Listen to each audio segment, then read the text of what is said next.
sending you another link. Oh, okay. Thank you. Oh.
Good evening.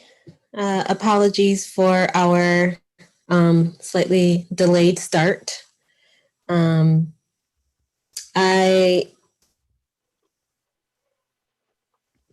Adila, can you do the roll call? Sure. Mendoza.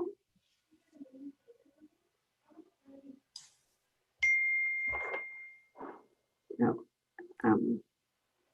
Mendoza. Oh, okay. Cartha. Here. Halpern. Here. Kim.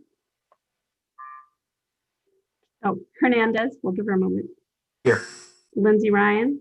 Here. Kim. Here. Tanya Vudi. Here. Okay. So I call this meeting to order at 7:11 p.m. In compliance with the governor's orders tonight, our meeting will be held virtually. Joey, you have the next motion. Yeah, I move that the Board of Education approve tonight's meeting agenda as presented. We have a second. Second. Mendoza. Yes. Cartha. Yes. Halpern. Yes. Kim. Yes. Hernandez. Yes. Lindsay Ryan. Yes. Tanya Vudi. Yes. Okay. All right, thank you. We'll move on to our district update. And starting with board and superintendent comments. I believe we have a few different board comments this evening. I'm going to kick it off, and then I'll invite my colleagues here to share your statements as well. 4 years ago, when I came to the board, it was common knowledge and unfortunately accepted as a norm, some very tragic numbers. In fact, we were the best in the nation at Black-white achievement gap and opportunity hoarding. Our data indicated a systematic hostility and neglect towards the education of Black and Brown children, with a 4-year gap in opportunity to achieve for Black and Brown students in comparison to white students. This gap further defied educational research as it was not associated with household income. One could only come to one of two conclusions. Either Black and Brown students can't achieve, or District 65 was not adequately educating them. Systematic neglect. Additionally, our discipline data at the time indicated that Black and Brown students and those with IEPs were disproportionately suspended at 2 to 5 times the rate of white students. Again, one could come to only one of two conclusions, that Black and Brown students and those with IEPs as groups were antisocial and unable to do school, or school was systematically hostile to how these students showed up culturally, behaviorally, etc. As a child who once experienced similar institutional hostility and neglect from a well-meaning, diverse school district in a university town, as a former teacher turned academic who returned to graduate school to better understand how systems run by well-meaning people could create so much neglect and harm, I could not sit idly by. Because of my academic background and the thoughtful and culturally relevant research of many academics before me, indeed 60 years of thoughtful research, I knew to look beyond these numbers and the white supremacist capitalistic blame of children and families, and instead to look at systematic design. Still though, the guiding belief at the time in District 65 at the highest levels of our institution, was that explicit naming of racial equity was divisive, and trainings that did so should be avoided. Though I argued at the time, and still to this day, that stance is the reason for the hostile and neglectful outcomes that we saw. Because of the simplistic view, there was no commitment to do policymaking through an equity lens or build explicit effort to repair systematic harm. I say all of that to name personally my experience as a District 65 as a Black, queer, cis woman and mother. It was systematically oppressive and exclusionary, neglectful and hostile, despite the fact that my first interaction was from a perspective of a seat of power. The anti-Blackness was constant and painful to see, hear, and feel. It left me with two options: to assimilate in order to be included, or to adopt and preach an anti-racist vision. I chose the latter, but it took a toll: tremendous discomfort, constant stress, and vigilance. The only thing that saved me from being enveloped or crushed by the oppressiveness of the system as I first experienced it was my ability to name the conditions that surrounded me and to demand action on the short and long-term opportunities for change as they appeared. That and our community that stepped up to the anti-racist challenge. Without the protection of the academic knowledge, I would have been silenced, erased, and blamed and shamed, and none of us would be any closer to the anti-racist schools and community that we seek and deserve. The knowledge to name and change harmful conditions that percolated throughout our education system through additions and changes to the board, including board leadership, through training of all staff, through community member education, has facilitated the opportunity for our community to be better, more full, one that is filled with connection, love, and fully alive residents who are able to share with one another their full and true selves and make room for and benefit from each other's full spectrum. According to a forensic legal firm blog, on September 22nd, 2020, President Donald Trump issued a controversial, and in my words, fascist, not forensics words, executive order, combating offensive and quote unquote anti-American race and sex stereotyping and scapegoating by federal contractors and recipients of federal grants, including schools, colleges, and universities. The order essentially bans racial and sex sensitivity trainings for employees of federal contractors, students, and recipients of certain grant funds. If the trainings address systematic racism, sexism, implicit bias, and other common topics, like those that we do in District 65. Schools that endorse such concepts in their curricula are also at risk of losing related federal grant funds. It has been argued that this order is a violation of institutions' First Amendment rights, and it's still unclear how it will be executed, but the intent to censor empowering and liberatory education is clear. We as a community have been able to access our true gift of diversity because of the research done in academia to name the conditions of anti-Black racism and how to deconstruct systematic dehumanization. For centuries, race and racism were defined by academics and research done on Black people and about Black people in institutions that excluded Black people and Black thought. The origins of critical race theory are in the intellectual labor and inclusion of Black peoples in academia.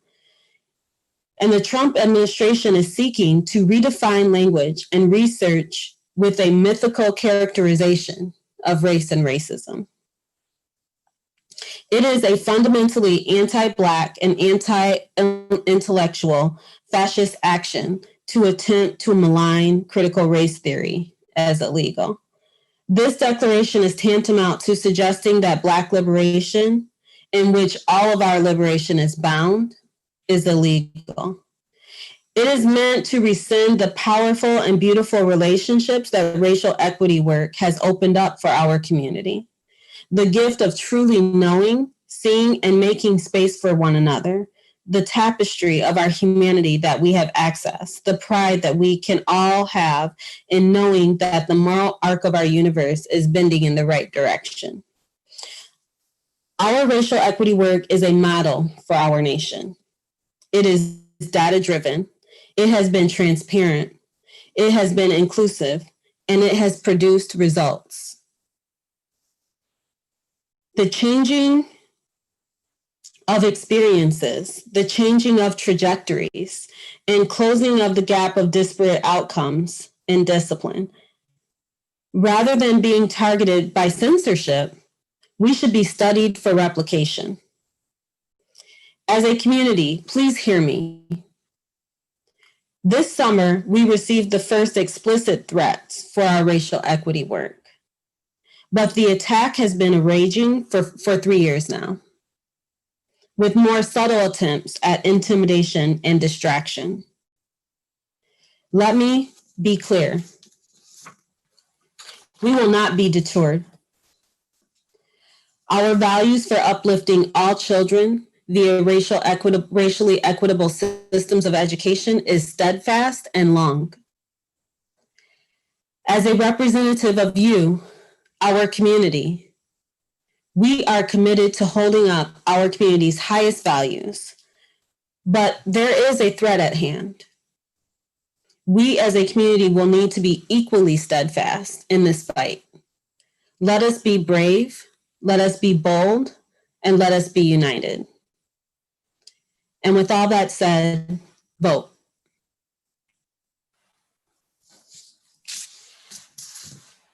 Thank you. Yes, Biz, thank you. Can I follow you up, Tanya?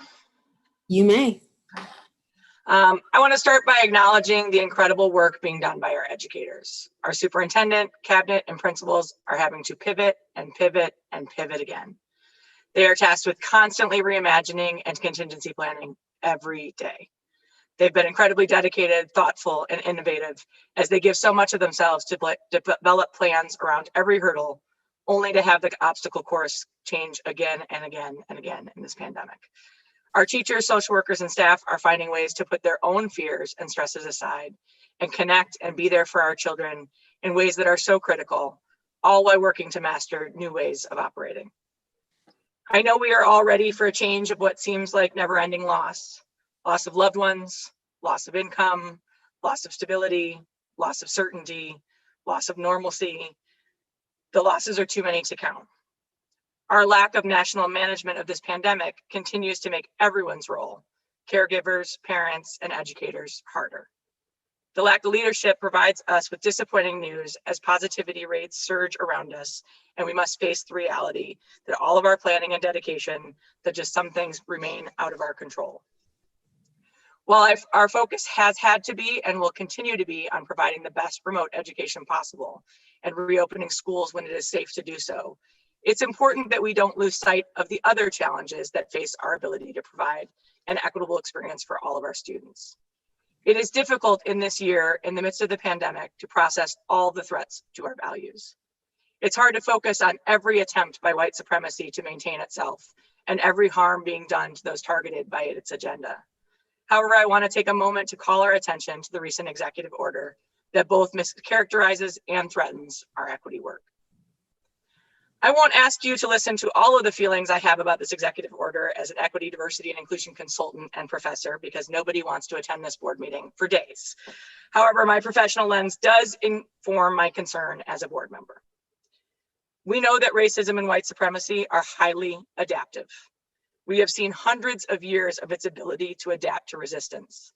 Whenever there has been progress in making visible its insidious ways, it finds a way to survive by providing a more palatable version of itself. In recent years, the evidence of white supremacy has been so extensive that the amount of people willing to acknowledge its existence and harm has grown. This critical mass of folks who are able to identify and articulate how white supremacy and anti-Black racism is working in all of our systems has created a familiar tension. When faced with the choice of taking responsibility for its harm and investing in dismantling its influence and engaging in reconciliation and reparation, the alternative is to minimize, misinform, rationalize, obfuscate, and ridicule. Enter this executive order. Racism and white supremacy are the problem. Teaching and learning about racism and white supremacy are not. The executive order is rooted in falsehoods, but I want to highlight two. The order's fundamental characterization of the work being done to educate on issues like systemic racism and how it's embedded in our system in the US is flawed.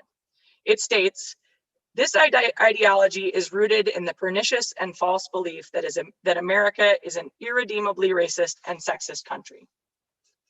In District 65, we would have never started the equity, diversity, and inclusion work being done if we felt our community was irredeemable. As a school district, we do not provide trainings and learning opportunities because we believe there can be no redemption, no reparation, no healing, and no progress. The work itself is rooted in both a collective responsibility to improve and correct past wrongs, as well as an optimism that this can be accomplished. The order also states they are designed to divide us and to prevent us from uniting as one person, as one people in pursuit of one common destiny for our great country.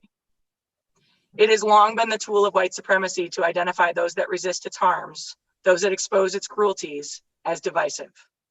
Shedding light on an oppressive system is only divisive if once people are informed, they choose to maintain and elevate those oppressive systems. It is only divisive when some people make decisions that it's healthy and appropriate to separate themselves from those that have malicious intent, while those that support white supremacy fight to keep it in place. The reality is the conversation about systemic racism and white supremacy that is discussed in the EDI trainings is not an attack on people, but an exposure of systems that cause harm. These trainings strive to illuminate the disparate experiences people are having in our schools and provide tools for all of us to consider how their own perspective may differ from the experience of others. Our trainings seek to build understanding and capacity to serve all students because our data has clearly demonstrated our inability to do so. Equity is at the center of our learning, and there is no way to achieve equity without acknowledging our failures to serve Black and Brown students, both historically and in the present. This executive order is an attempt to threaten and harass districts like ours that have engaged in the difficult work of exposing where white supremacy is showing up in our work. It is utterly consistent with the threats we have been receiving for prioritizing our students with the greatest needs in our district. This time, the threat is not violence or physical harm, it is financial. If we do not get in line, we may risk the loss of federal resources. White supremacy will continue to adapt, and it will use every tool available to it. We must remain steadfast in our commitment to equity. It is my sincere hope that on the other side of this pandemic, we do not go back to the old ways of operating, but we reimagine and build something new that will make equitable outcomes in our district a reality. Thank you. Thank you, Biz. Do my other board colleagues have comments this evening? Yes, Sula, thanks. Go ahead. Thanks, Anya, and thank you, Biz. I echo everything you've said, both of you, and support your stance. And I wasn't sure if I was going to speak tonight or not, so my remarks are certainly not as prepared, but here goes. And it's slightly different focus, but connected. As the newest board member, I've tried to listen more than I talk. And as a student of language, I try to pay careful attention to the words people use and the way they say things. And what I've observed in my 6 months in receiving the various communications to the board and Dr. Horton from our community, from the different stakeholders in our community, is a language of demand, of what needs to be done urgently and now, from stakeholders with varying competing needs, from both those who think it's not safe to return to school and those who think school should have opened in September. And this language is a list of musts and shoulds, of what's acceptable and not acceptable, of demands for more information, more plans, more responsiveness. And listening to these, sometimes I feel this defensiveness, right? But I am also deeply empathetic to the struggles and pain that's expressed in these communications. What I hear in this language is a deep need for certainty and normalcy in very uncertain and stressful and frightening times. And we're taught to speak this language of demand, to speak up and speak out about issues that are important to us, and especially to advocate for our own children and our own families. But it also makes me wonder if this desire for certainty in a time of great uncertainty gets us very far. The grounds on which the district can decide on reopening plans are ever shifting. And I think we need an alternative language, an alternate to this language of demand. Because no one knows how to do education in a pandemic. And I'm not sure what that language of engagement should be, that alternative language, but perhaps it can start with acknowledging what's underneath that language of demand. And I think Biz touched on this. It's a language of grieving and of loss. And maybe if we can name that, if we can say that what we're really craving is all that we have already lost and that we cannot get back and that we can't restore, maybe we can work through it together. Because I think whatever plans are next, there will be risk, right? No matter what. If we stay home, we risk the mental health of our children and their learning, and we fear for their future. If we risk returning to school too soon, we risk our health and perhaps life. So I think we need to acknowledge this grief and work through it together. I don't know how else to do it. Maybe I think the language of demand puts us at odds with each other instead of working together and working with more flexibility. And with that, I don't think that in a pandemic, we abandon our goals of equity. I think, in fact, we have to hold fast to those goals even more and to keep our focus on the chronically underserved, rather than the suddenly underserved first and foremost, as my colleagues have already said. Thank you. Thank you, Sula.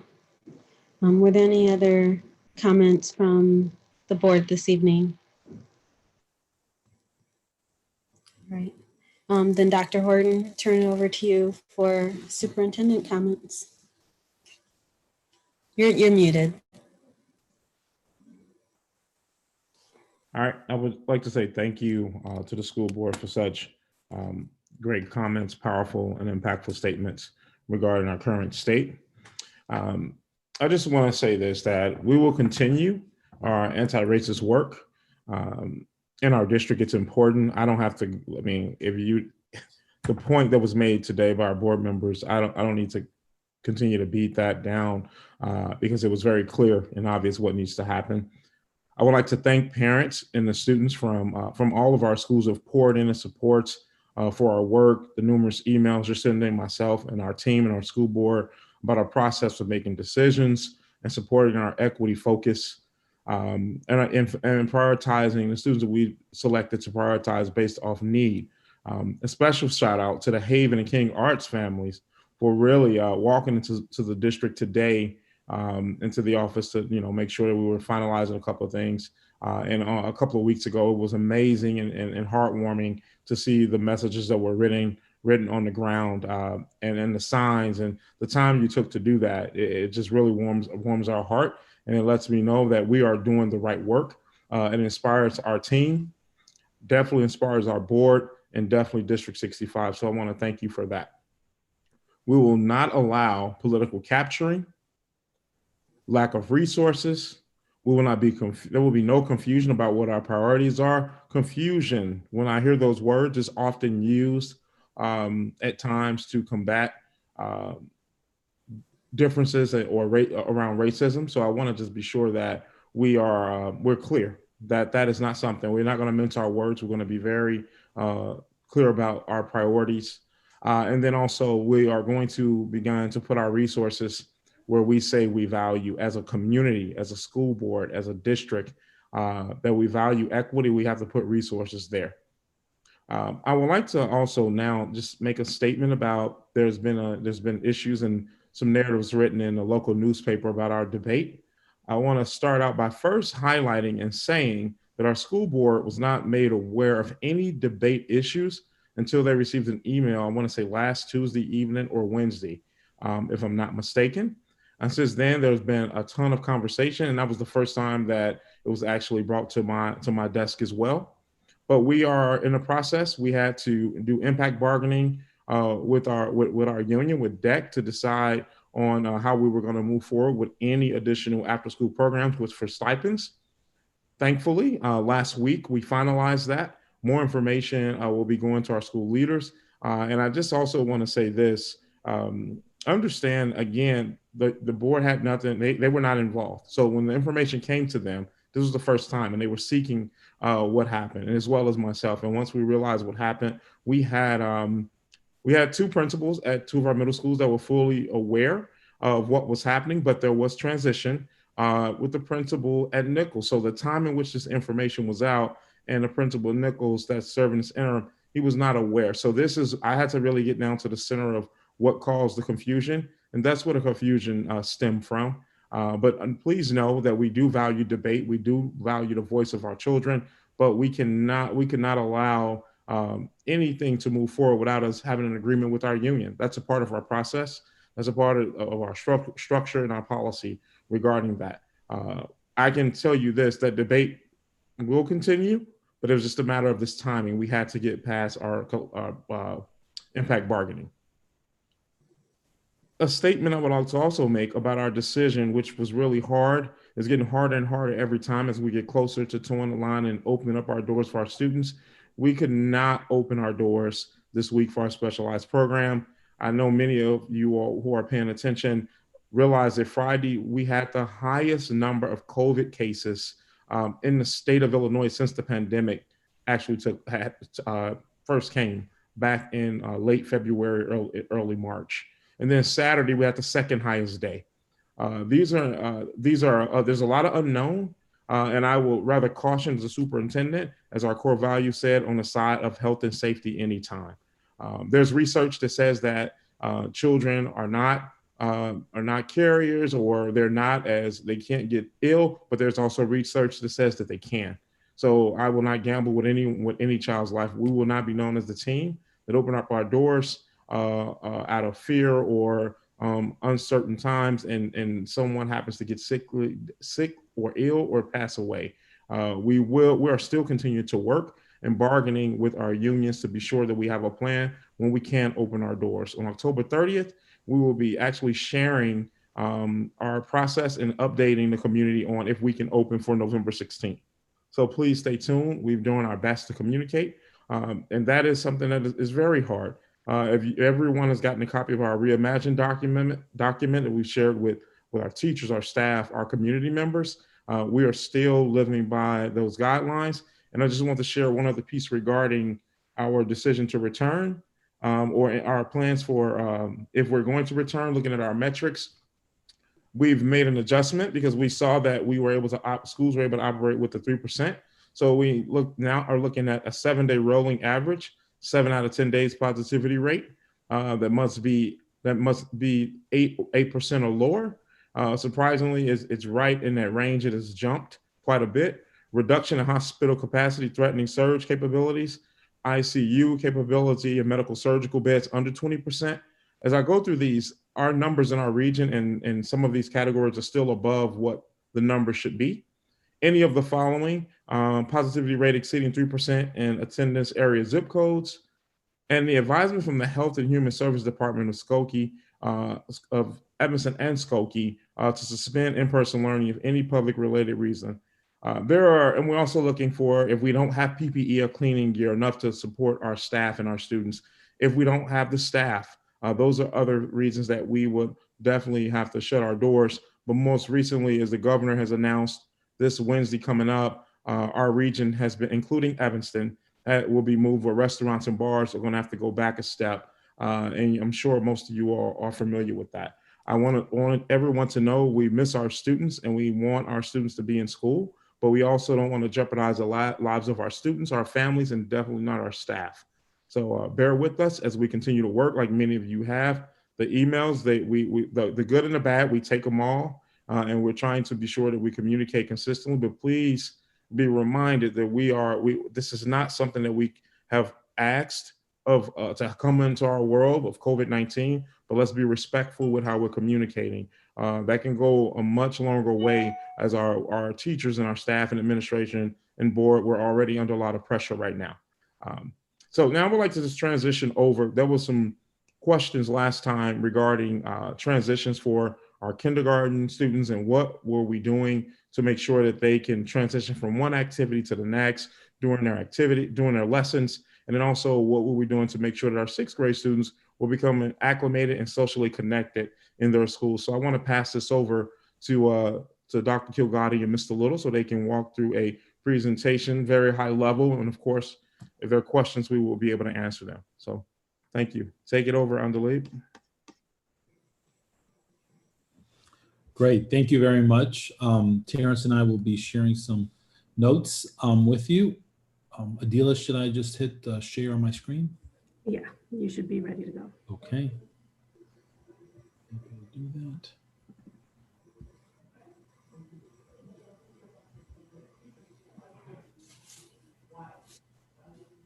Okay. Do you see the PowerPoint? Okay, wonderful. Terrence? All right, how everybody doing today? I'm sure I'm seeing some spirit fingers. Spirit fingers. For everybody's out there, go Bears. All right. So one of the things we want to talk about today, we can go to the next slide, is we're just going to talk a little bit about school transitioners and social emotional learning in the COVID year, which we know is difficult. And I tell people all the time, there isn't a book written for the pandemic, but we're actually writing one right now in District 65. All right, the overview, we just go touch a couple points. We're going to talk about our approach to supporting students. 4 key points and an overview of SEL, which is for everybody out there, is social emotional learning. transition supports within classroom and strategies to build community in kindergarten, and transition reports supports within classroom and strategies to build communities in 6th grade. So this year, one of the things that was important to us is that as we entered this, we recognized that our school leaders, teachers, and families had to work very hard to navigate this uncharted territory for both our city and our nation.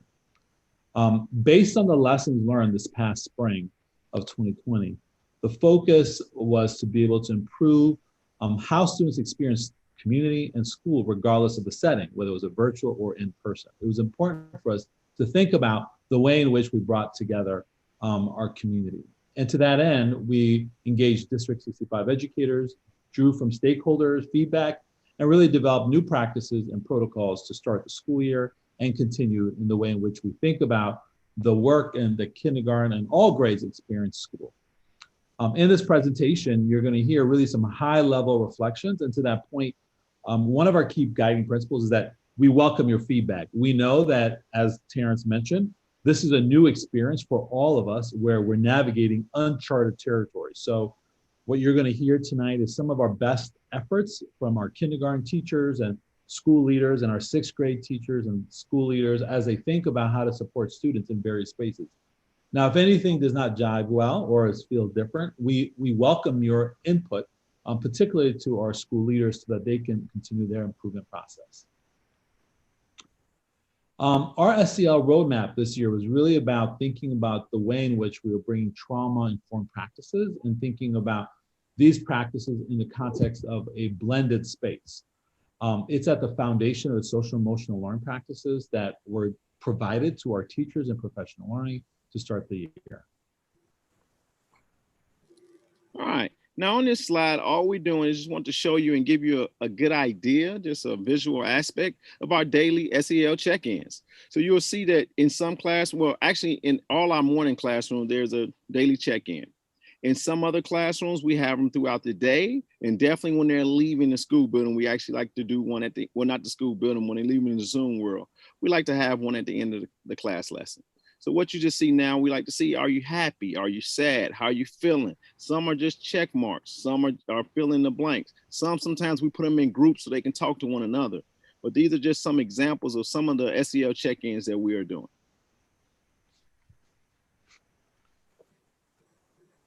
So part of our work in what Terrence gave was kind of like a high level shared practice, but in our kindergarten classroom, I'm going to highlight a couple of key points. So the first one is, how do we engage community building and welcome new students? So in each of our classrooms, in our schools, administrators and teachers sent out messages and multimedia presentations to welcome to the beginning of the year. Many schools, if not most, had beginning of the year binders and materials pickup to really help orient students to the classroom. As Terrence mentioned, the sunrise circles. And then lastly, many schools developed practices where new families were paired with existing families so that the welcome went beyond just the beginning of the year, but extended into it. Within the lesson, so how may students experience transitions within the lesson? So a couple of things. The first is really thinking about movement breaks, to the attention that needs to happen to our general developmental need to move, particularly for students. Some of the resources are Go Noodle, some structured stretching movement activities, using timers or auditory signals. Music is a great tool that teachers have been using. Providing students with Google Calendar reminders. In the Google Classroom space, there are those resources available. Within the lesson, making sure that there's time set aside for material collection for the next activity. The reinforcement that teachers are giving. So these are consistent verbal instructions that we want to make sure that students are receiving in the lesson. And then providing opportunities for breakout rooms so that whether it's a guest teacher who may join or there's time for small group work, that would allow for individuals to be able to help students who may need that individual attention. So Zoom to Zoom classrooms was really important. We can see that this has changed a lot in visiting classrooms. Mr. Little and I have an opportunity to work with our administrators who visit classrooms. And so we're seeing improvements in here, but you're going to see that students get support. How do you go from one Zoom space, whether it's in a lesson, and then jump to a different lesson or a different teacher? There may be in the Google Classroom space reminders or embedded links.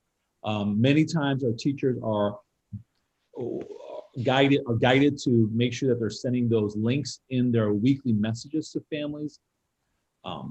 We also see teachers walking students from one class to the next to make sure that they get there. And when I use the term walk, I'm talking about in a virtual space to get successfully to their next lesson. A number of instances, if not all, we see classrooms remain open for any students who are struggling to transition into an activity. And so those classrooms, those virtual classrooms are remaining open so that students can have access. And this is something I personally have observed where a teacher is able to allow the students to go and do some work. And then when they feel the need, they're able to return to that virtual space and get support from the teacher. And then also using our virtual technology resources such as Seesaw or Clever. And then the last one is just that really giving students an opportunity for reminders so that students can have reminders so that they can get ready to transition between activities. So what are some of the ways in which that kindergarten students are building connections and community between students? So again, we've talked about the daily sunrise and sunset circles, which really draw on from our restorative practices to allow students to be able to experience zones of regulation, to learn social emotional learning practices and to engage in games. Also, there have been many examples, and this has encouraged the virtual lunches where a lunch is an open Zoom lunch where students are engaging in this open forum with each other. There has been attention to making sure that when there is a need for pickups or supply pickups, that students and families it's not just randomly, but set up in a way where maybe there can be some socially safe distance interactions between families. And then also, I've mentioned already the breakout rooms, but also really making sure that parents are working together with the school and coordinating virtual gatherings and play dates for students. Here's just one of the examples where a Walker student, there was a show and tell and students shared something from their home. So really giving families an opportunity to share or celebrate something. This is their live chicken, which we remarked was quite the experience for the students in that classroom, giving them an opportunity to learn about each other's lives. I'm going to give Terrence an opportunity here, Mr. Little, to share a little bit about the ways in which they've transitioned to support students in sixth grade. Okay, so what you're going to see now is we do some of the same things that they do in kindergarten. So I'm not going to kind of repeat all of those things, but I just want to kind of give you a few examples of some of the things that we're doing to introduce, I would like to say, our students to middle school, into our new buildings, into their new family homes, into their new students, into their new communities. So some of the things we have, like it's a welcome video. Not going to play the video, but I want to leave it here because the video is roughly 10 to 15 minutes. This video in particular is from Nichols School, and just a welcome video that was created to introduce staff and administration to our sixth graders who are entering into the building for the first time. Some of the things that our sixth grade team has done throughout the district is welcoming emails from admin and a teacher, beginning of the year binders, and they pair with a buddy student that has similar interests. So they try to find somebody in their actual grade level to have a similar interest, and or they would try to find an eighth grader in the school that has similar interests to pair with them. That makes sense. All right. So like you say, here are some other things that we did in sixth grade, like introduction of students with similar in-person introductions, some daily SEL sessions. And with these daily SEL sessions, like again, we like to put them in groups in the beginning of the year so our teachers can see how they work together. We want to see them starting to pair, starting to interact with each other, and just starting to build that community within the school.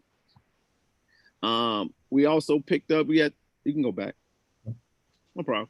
We had sixth grade teachers also arranged a day for kids to drop stuff off. To pick up their book rental, and they had a little safe conversations where they were introducing themselves. And last but not least, of course, you had TED Talk videos and things that you can find on the internet to help our teachers help build community within their classrooms. The next slide. All right, now here are some videos that Haven produced. So an example would be under video, you can go back. Next slide, right there. All right, so like I say, here are the videos that Haven produced. There's 3 videos on here. It's one from administration, it's a presentation to the students, and it's one that the teachers made. So there's 3 videos that Haven made where they sent out and tried to get their students to enjoy and get ready. For one, it was enjoy coming to the school. Secondly, it was getting ready to come to school. And third, it was just bringing them all together to get used to what family will look like inside of Haven. Go to the next one. Here you'll see some more activities that was at our 6th grade. We had virtual locker building. So as we know in COVID world, they may or may not be able to, due to CDC guidelines, be able to decorate their lockers.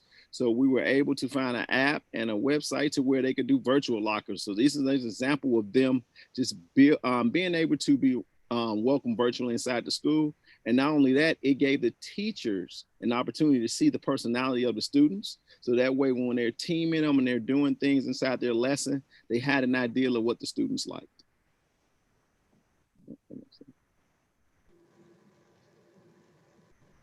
All right, so another thing, like I said, we talked about breakout rooms, and you can see an example of that on this slide, where they're breaking out students so they can get an idea of working with each other. Even though we understand in the Zoom world, they don't get to touch, but they also get to communicate and talk, and that's some of the keys to building good relationships. Go to the next slide. And some of the opportunities that we have on this page, you'll see this is like connection and community between students. So once again, we're trying to build that community. This whole class discussion and check-ins, that's always the beginning of anything. Just a whole class discussion. Then you have your weekly Kahoot in the homeroom. You have this or that questions, small group breakout rooms. And last but not least, we're gonna have our small group changed by monthly. So in other words, you're in this small group, and if I pick you for this small group for the first 2-3 weeks, I'm gonna switch you by monthly, because I don't want you to stay in that group, because I want you to start getting used to the other students inside of that cohort. All right, so on this page, we're talking about student transitions within a lesson. So we've talked about how we build community, but these are just some of the things we do inside the lesson to transition our students from one lesson to the other. So we always start off with step-by-step instructions of the activity. A screen share to the agenda. We try to have our teachers show the kids, give them an example of what they'll be doing in the lesson. Daily check-ins also work. And last but not least, our classroom routines and cues that are built inside our classrooms. Go to the next slide. All right, some other things we do, of course, is we teach our students in the beginning of the year how to just maneuver and navigate in this virtual world. And for them, it's Google Classroom and the Zoom world. So we're just showing them how to navigate, how to get around, so that way transitioning is easy for them. We have our teacher remind students of the next class and amount of time until the class starts.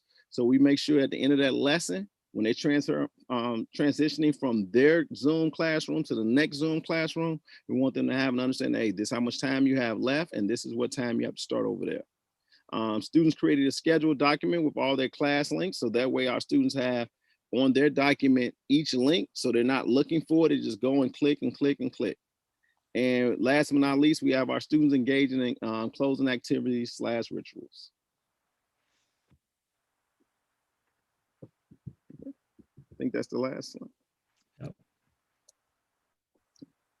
So one of the things we really want to show you guys today is the fact that it's not only that we're welcoming them to the building, we're welcoming them to the actual whole community. We want them to get an idea of what it's like to not only, we know right now they can't enter the building, they can't touch and feel, but we can engage their minds. And that's what we're trying to do in every aspect of it. We're trying to make sure we keep them occupied and we keep them learning and we keep them together. So that way, when they enter the building, it doesn't seem new to them.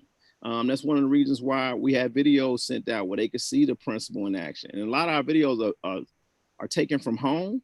So that way they can see the teacher's personality, and we're just trying to get a better feel where we can start once again incorporating family and building this family environment inside our buildings. Underlead. All right. Thank you very much for this opportunity to share some of this work from our school leaders and our staff.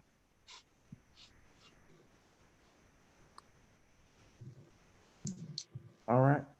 There's some more that we need to kind of do, but I don't know if there are any questions that you all would like to ask. I am thinking that maybe Biz and I, if we have questions or comments, should leave it for the remote learning update portion. Okay. All right, now I would like to, it's some more left. We have, to celebrate some staff, and then also I would like to make a statement just for clarity and being sure. For whatever reason, the debate team is not a part of DEC, but there are teachers who serve as debate teachers, and we were not moving forward with any additional student programs until we can get some agreement. So it is not a DEC thing, but it is also more so making sure that we have agreements that we can move forward with any student activities. So now that we've done that, there'll be some other discussions that we need to have with our administrators. I'm not sure why debate is not connected that way, but we will work to connect it. And bottom line, debate will be moving forward when this school year, now that we've gotten past our agreement. So I wanted to make that announcement. I thought that was important and not be confused by anything. All right. So now it's time to celebrate some of our staff, and I'm going to start that out if that's okay. Bear with us. All right. In a tradition of celebrating hard work and exceptional performance, I'm very pleased to be able to continue to recognize our incredible D65 team for their tireless efforts as part of our High Five, celebrating excellence in District 65 staff recognition program. As our staff continue to work diligently in navigating new ways of teaching, learning, and approaching significant changes in daily operations, it is now more important than ever to uplift the work that they are continuing to commit to. Before we get started, I'm going to quickly turn it over to Melissa to share a little bit more about the program. Melissa? Thanks, Dr. Horton. Yeah, these are just a couple of our housekeeping items, but we're always really excited for the high five every board meeting. I know some of our board members have commented that this is their favorite part of the meeting. It's definitely uplifting to recognize our talented team members. So I just want to take this opportunity to thank Byline Bank for their continued sponsorship of this program. This allows us to recognize our staff members by providing them each with a $100 gift card, as well as a certificate and a future invite to a luncheon once we are COVID safe. And we're really grateful to Byline for the opportunity to do that and not have to spend any district funds for this recognition program. Also, we're really excited because we've received already so many incredible nominations from family members, from staff members, educators, and even a couple students. It's definitely a tribute to the hard work that everybody's been doing. So keep those nominations coming. We do have it available on our website at district65.net /high five. And it's also available weekly in our Fast Five newsletter. So I'm going to turn it over to Dr. Horton to recognize Pat and Manuel, who are here with us this evening. All right, thank you. Tonight, we have the pleasure of virtually welcoming Manuel and Pat. I will now share a little more about each of our nominees, and we will do a virtual round of applause at the end. First up, we recognize Jose Manuel Aleman. Manuel serves as a district translator. He has been a part of the District 65 family for 15 years and was nominated by a fellow colleague, Jennifer Jones, instructional coach at Dr. Betsy Rhodes School of Global Studies. Regarding Manuel's work ethic, Jennifer shared that Manuel unites District 65 staff and the community we serve by providing real-time and written translation between English and Spanish. Manuel's patience, kindness, and willingness to pitch in during difficult times distinguishes him. He jumped into a meeting series last spring, providing hours of live translation while juggling the heavy demands of the community during the start of COVID-19 pandemic. Having a colleague like Manuel is like having a whole communication team at your side. Thank you, Manuel, for going above and beyond to support the district's pursuit of equity by providing translation services to our families and ensuring that important information is accessible to all. We will now recognize the hard work displayed by Pat Gregory Phillips, a PE educator at Lincoln Elementary School. Pat has served our district for 20 years and was nominated by a D65 family member who shared in part. Last year, Ms. Gregory organized a 4th and 5th grade cross-country team at Lincoln. She met kids after school several times a week, led them in exercises, talked to them about healthy living, and taught them how to run. Ms. Gregory gave them skills and, more importantly, confidence. Kids went from feeling out of place and nervous to being able to run more than a mile.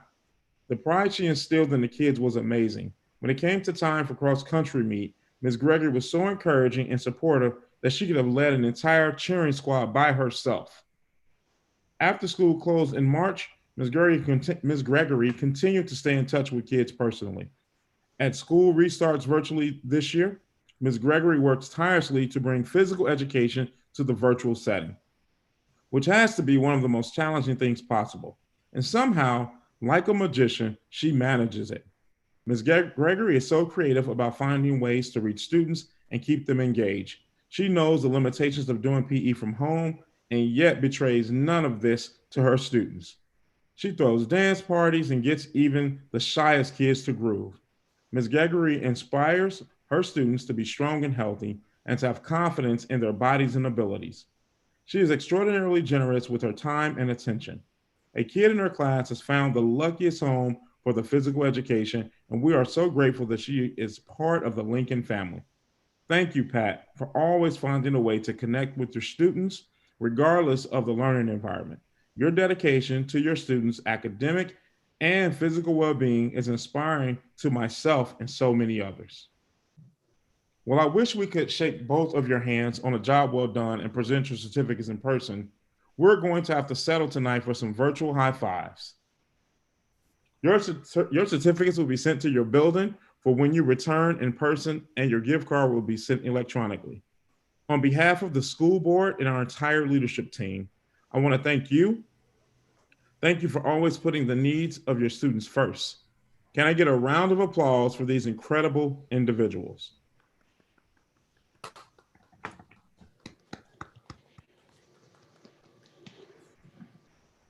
Unless anyone has anything to share, I would like to thank Manuel and Pat for joining this evening.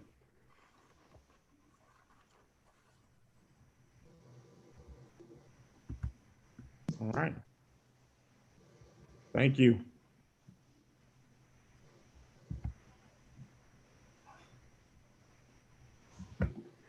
All right. That will be it on our end, and we can. All right.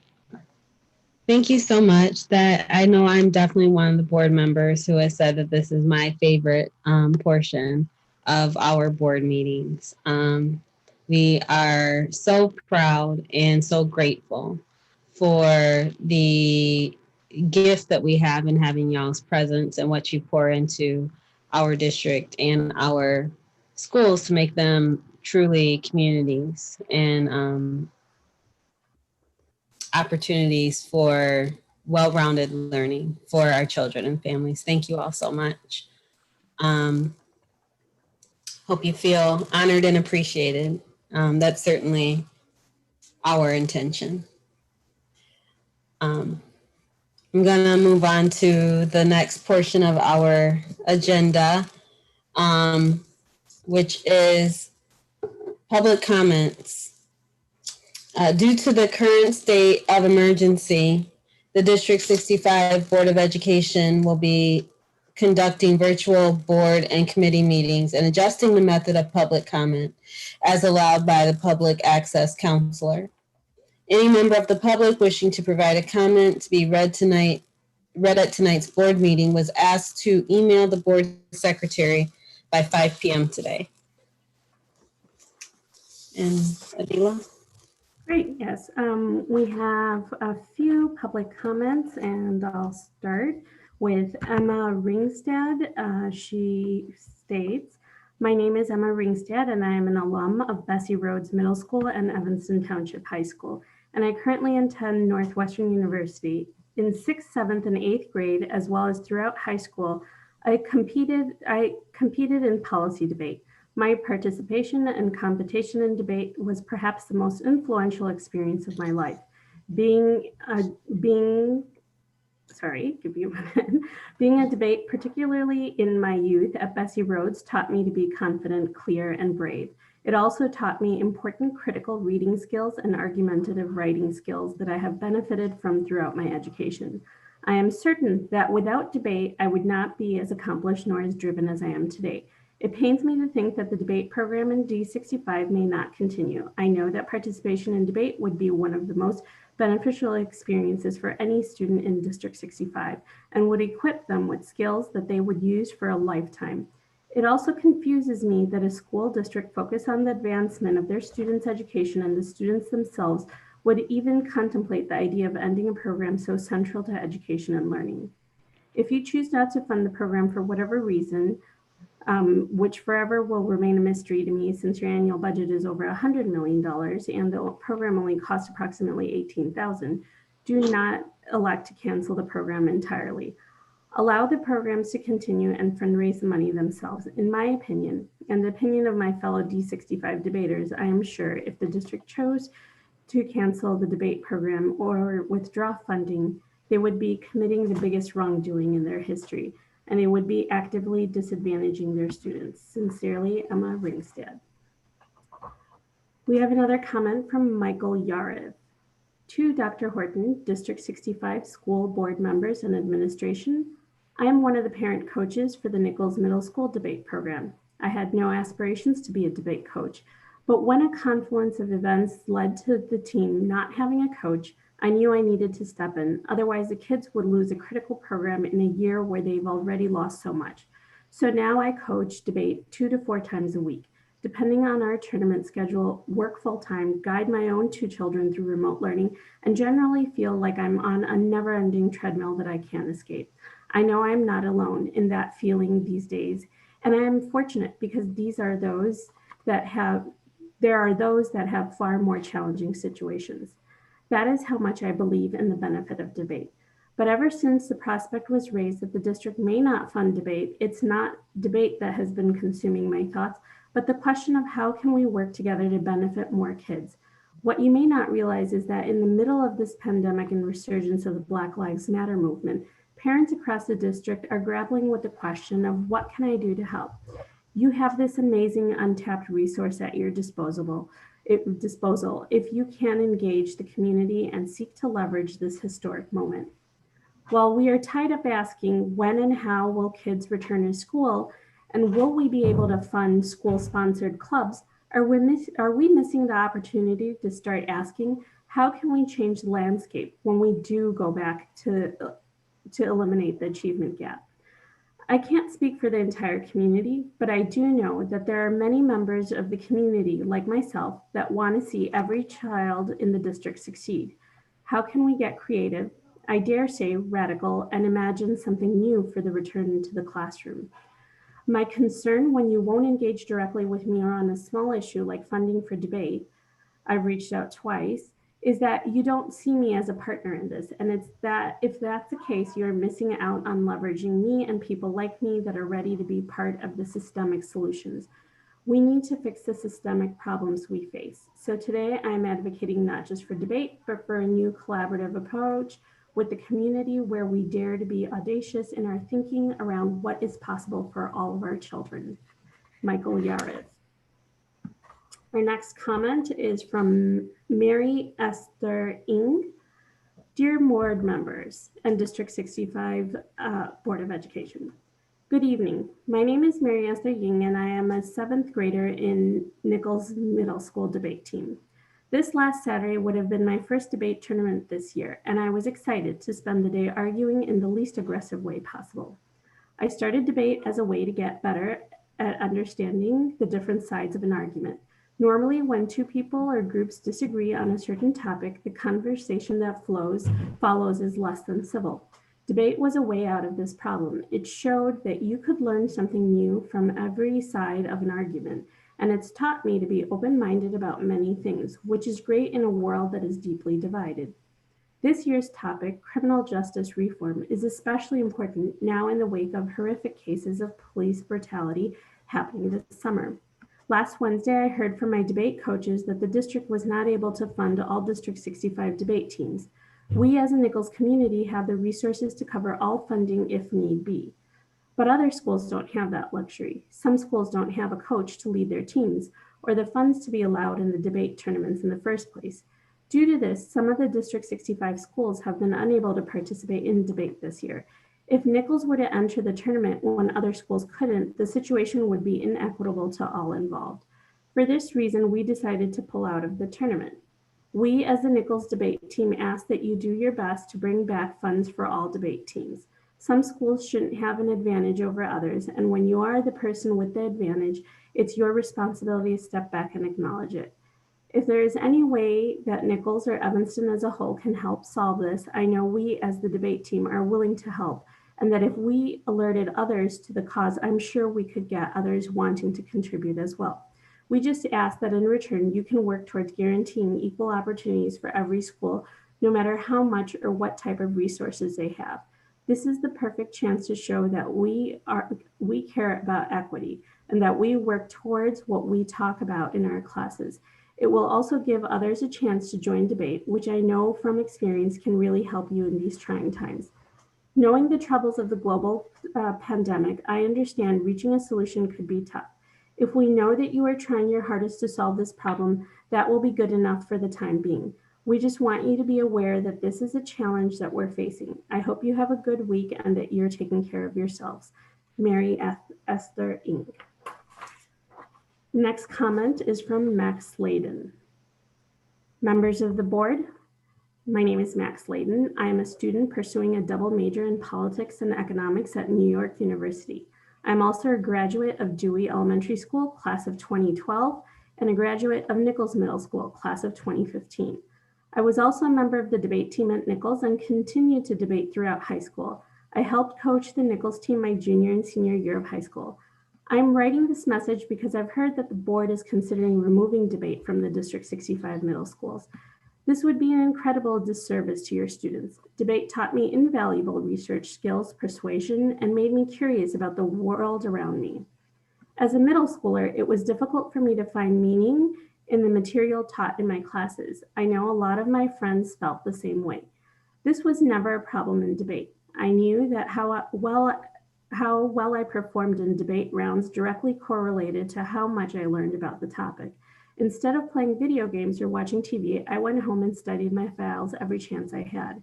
There are very few healthy hobbies that exist for our youth, and I think it would be asinine to remove one of the most beneficial, especially during COVID-19. The high school and college debate spheres have been able to adapt in a way that other activities cannot. Moreover, there are plenty of children who want to debate, who have been in the activity for a year or two already. I can't imagine how I would have felt as a 6th or 7th grader debate was taken away from me. I surely wouldn't have ended up close to where I am today. Sincerely, Max Layden. We have a message or a comment from Kristen White on behalf of the King Arts PTA. Yesterday, October 25th, 2020, the King Arts PTA hosted a Chalk the Walk and sign-making gathering for District 65 parents and caretakers at JEH to come and express their support for District 65 leaders, including Dr. Horton, board members, senior leadership, and all personnel who carry forward the critical commitment to racial equity.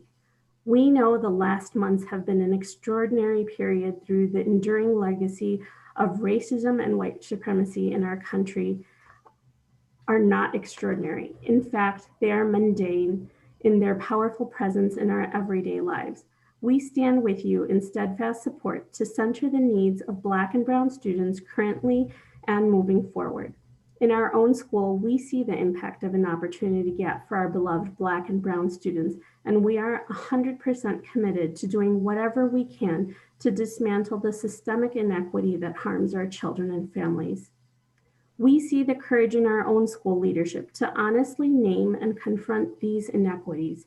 And we know the board's courage to walk right into this struggle provides inspiration and encouragement for all of us. We hope this brief video, the video will be available via our social feeds, reminds you that you are not alone and you are doing the right thing, and we are all the better for it. That's the King Arts PTA. Next, we have a joint letter from the district's collective bargaining groups. We, the presidents of the unions in District 65, are standing together today representing over 1,000 staff, which includes support staff and certified teachers, secretaries, health clerks, childcare, custodians, and maintenance staff. Our members are looking forward to the time when we can safely return to our workplaces. Our students are why we do what we do every single day. As we have stated in the past, we stand behind the goal of returning students who have been historically marginalized and for who remote learning hasn't been working. We appreciate the superintendent's decision to delay the return to school. We recognize that this was a difficult decision, and it was determined that being in school was not the safest choice for students and staff at this time. We want a safe and healthy environment.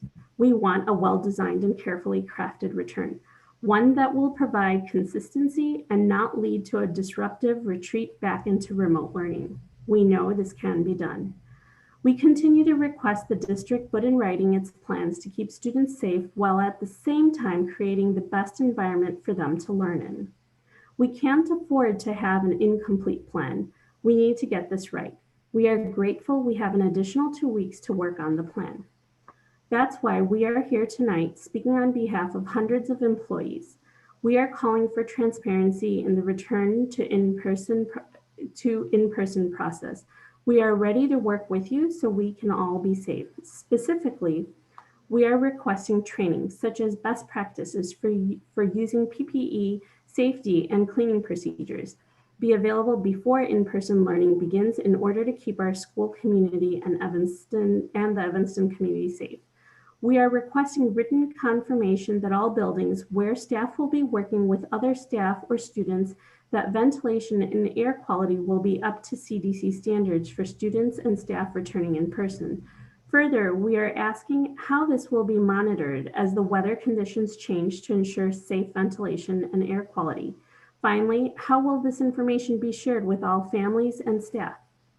We are also requesting that the written communication about the process District 65 is using to make decisions remains consistent and does not change to allow for more hazardous conditions for our students and staff. We have seen communication for the community on the website for the different phases, and we would like to ensure that those detailed plans for each phase are also shared with staff. And finally, we are requesting clear and detailed information in terms of what instructional model we will be using and how this model will impact learning and staff roles. We recognize the in-person school experience will be different from what our students, families, educators, and staff experienced in past years. Therefore, we are asking that these differences be shared in writing and with students, families, educators, and all staff to prepare.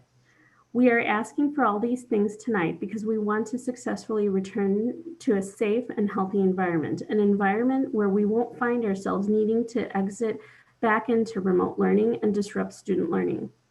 Although we continue to work diligently to support our students and families virtually, we are all looking forward to returning to a physical school space, but it must be done safely. We continue to request to work collaboratively to find solutions in order to create transparent and consistent return to school plans that are responsive to the needs of our students and staff. In the absence of collaboration, we are asking for answers to our above requests in a timely manner. Natalie Copper, President of the Evanston Association of Child Care Professionals, Dawn Jackson, President of Evanston Teachers Assistants Association, Meg Crewley, President of District Educators Council, Dana Smalley, President of District 65 Educational Secretarial and Clerical Association, Omar White, President of the Evanston Custodial Maintenance Association. And that concludes our public comments for tonight.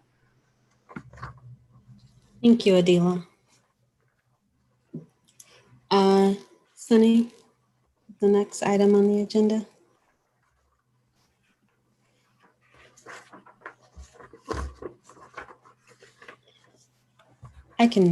No, I've got it. I've moved that the Board of Education accept the recommendations outlined in the attached group motion and approve the personnel, appointments, leaves, and separations, resolution for dismissal of educational support staff, September 2020 Board of Education meeting minutes, and June, July 2020 list of bills, treasurer's report, and budget amendment. Second. Great. Mendoza, Yes. Cartha, Yes. Halpern, Yes. Kim, Yes. Hernandez, Yes. Lindsay Ryan, Yes. Tanya Vudi, Yes.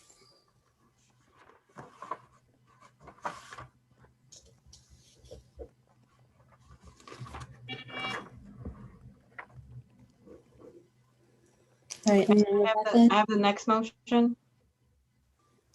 yes. So with gratitude for all the parties that helped make this possible, I want to move that the Board of Education approve the District 65 Evanston Association of Childcare Professionals Agreement. Second. Great. Mendoza, Yes. Cartha, Yes. Halpern, Yes. Kim, Yes. Hernandez, Yes. Lindsay Ryan, Yes. Tanya Vudi. With gratitude and enthusiasm, yes. Great. The motion passes 7-0.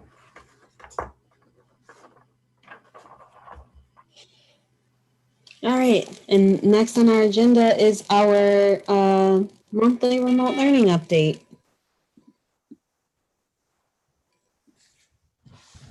All right, I'm going to go ahead and grab the screen.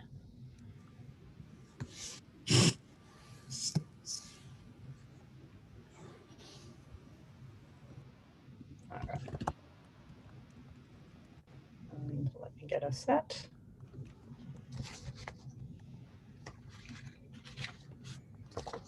All right, good evening. Thank you first for the time to address the board with our second remote learning update. So this evening, we're going to bring forward our first look at data associated with our 5 remote learning indicators. Before we dive in, I want to echo thanks that has been shared in previous comments so far this evening to district and school administrators, educators, paraprofessionals, students, and families. We are seeing strong positive shifts in the way that we are engaging students, the type of work that students are doing, and in the commitment that students are making to their learning. We had a wonderful turnout for conferences, and we're absolutely digging into grade level learning in all sorts of new ways that are supportive of the remote learning environment. The amount of new learning that our educators and students have done to be able to create positive learning environments deserves a true spotlight. So thank you. This evening, we will talk about the 5 indicators that we shared in last month's memo. This year's indicators are based on areas that we believe will support our commitment to continuous improvement throughout the year. We have incredible educators, and we are all working in an environment that none of us ever went to school for. As a result, no matter how fast we learn and how much we grow, there will be more for us to do better and differently. This memo is intended to celebrate what is going well and to inform ongoing improvement and adjustments. The adjustments may require changes to systems and structures, supports, resources, or learning opportunities. This work is meant to support our ability to achieve at least a year's worth of learning for our students. Our first indicator is grade level learning. Access to grade level learning is tightly connected to 3 of our spotlight systems in District 65. System 1, which is standards and curriculum implementation. System 2, effective use of data. And System 3, collaboration, planning, and instructional practices for deeper learning. We are asking educators to use information on priority standards in each unit. And those priority standards are drawn from the ISB state guidance, as well as information from Student Achievement Partners and TNTP.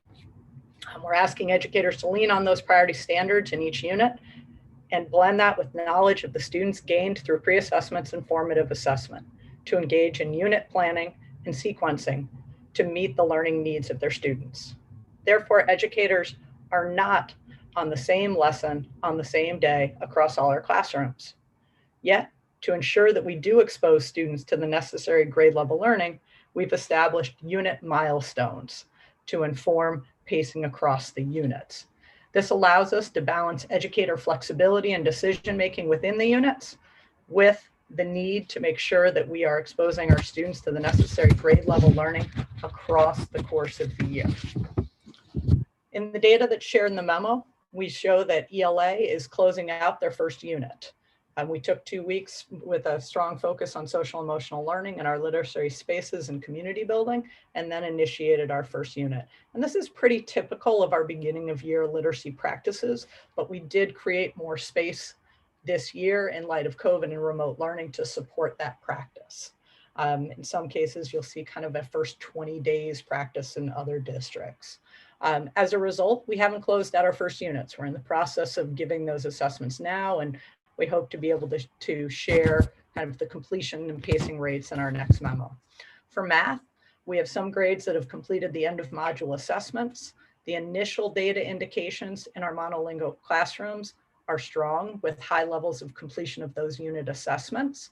That is with a caveat because our in-sync learning platform, which is the remote learning tool within Eureka, is still building out the administrator side to be able to monitor those assessments and share that learning across administrators and teachers.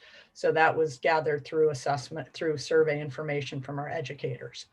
In our dual language classrooms, we've had to address a lack of Spanish language assessments within the same online assessment platform.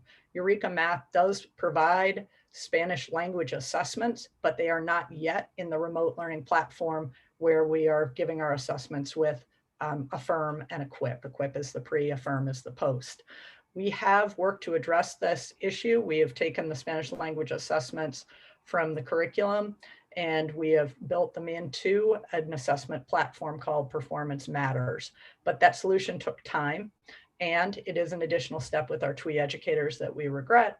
And our current completion rates are increasing, but as indicated in the memo, not as high as we would want to see at this point in time. We will continue to work with the bilingual department and TWE educators to navigate any future challenges. Our second indicator is student engagement and learning. And we're using this actually to inform this. We are drawing data from Clever, ST Math, and Branching Minds.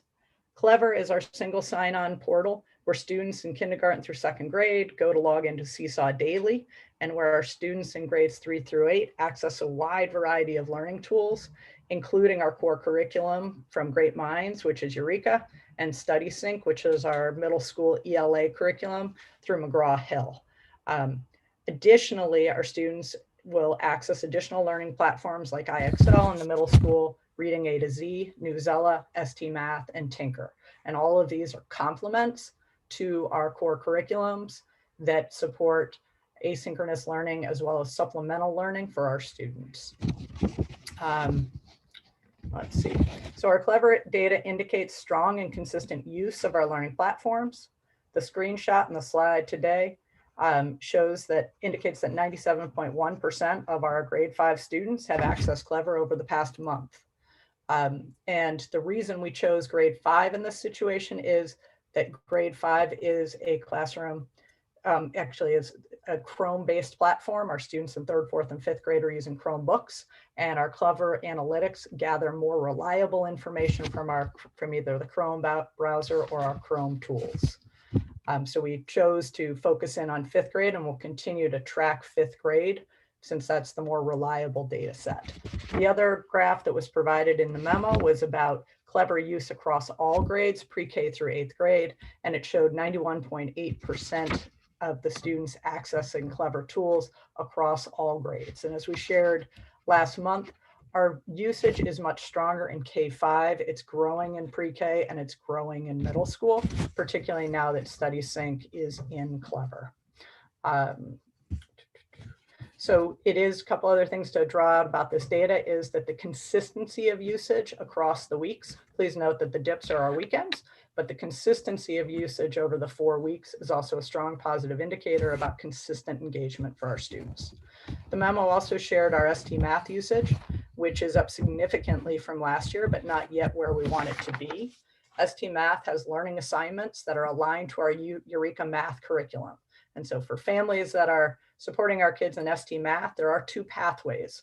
and one of them is assignments, and that is lined up exactly with our Eureka scope and sequence. And so we're excited about its opportunity to provide immediate feedback on the very same standards aligned learning that students are experiencing in their Eureka units. So that coupling is a really nice, strong partnering, and we think is really going to have some positive impact on our student learning.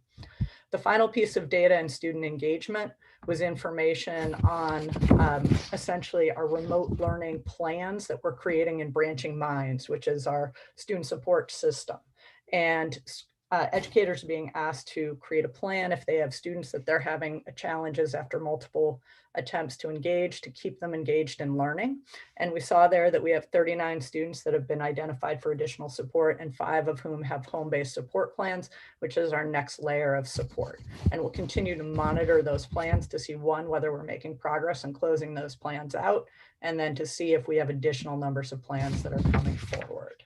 For our third indicator, I'm going to hand over to Mr. Little and Dr. Kelgatti. Observations of classroom learning. What we're going to go over right now is the why, what, and the now what. Starters, why? To provide feedback to teachers and coach them throughout the year. So right now we're introducing why we use Whetstone. Whetstone right now is like our data house. What it does is it's tracking and supporting it's tracking our principal how many classroom visits they do, and it's supporting our principals in providing feedback to our teachers, and it's actually helping them be able to coach our teachers into becoming better teachers for our students. So the whole thing is circled around just trying to improve instruction inside our classrooms and making it more equitable throughout our district. So the why pretty much is to provide feedback to teachers and coach them throughout the year.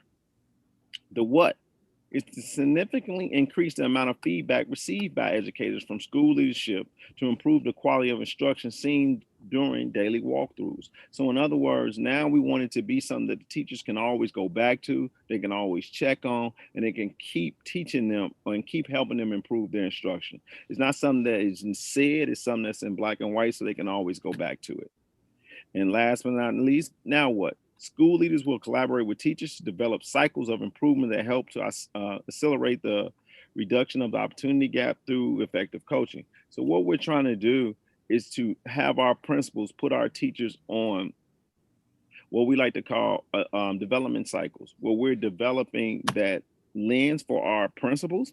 First and foremost, the more classroom observation you do, the better we, Underleap and myself, can coach our principals. And the more they do, the more they see, it helps the instructional lens inside of that classroom. It also helps develop the teachers. So now we're putting the teachers in a developmental cycle, whereas the principals are in there guiding their instruction, helping coach them and helping improve them and taking them to the next step, which in turns, our students are the ones who benefit from all of this. Underleap? Absolutely. And so building on that, one of the things that we noted in using the Whetstone tool, we're able to work with our school leaders to get feedback on the way in which what they're noticing in the classroom and with engagement.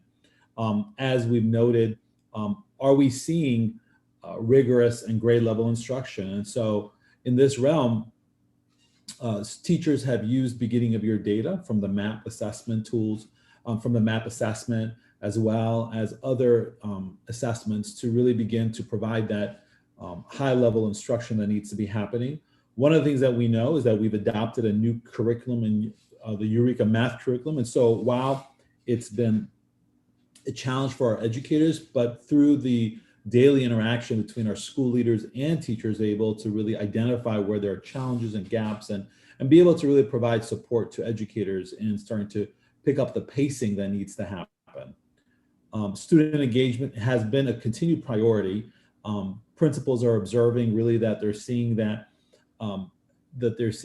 it's required a lot of creativity and at times challenges, because depending on where students are finding themselves when there's tuning into the Zoom lesson, it's provided through the Whetstone and the observation of classroom learning. Our administrators are able to really experience firsthand the challenges that teachers are facing in this virtual world, but also the successes.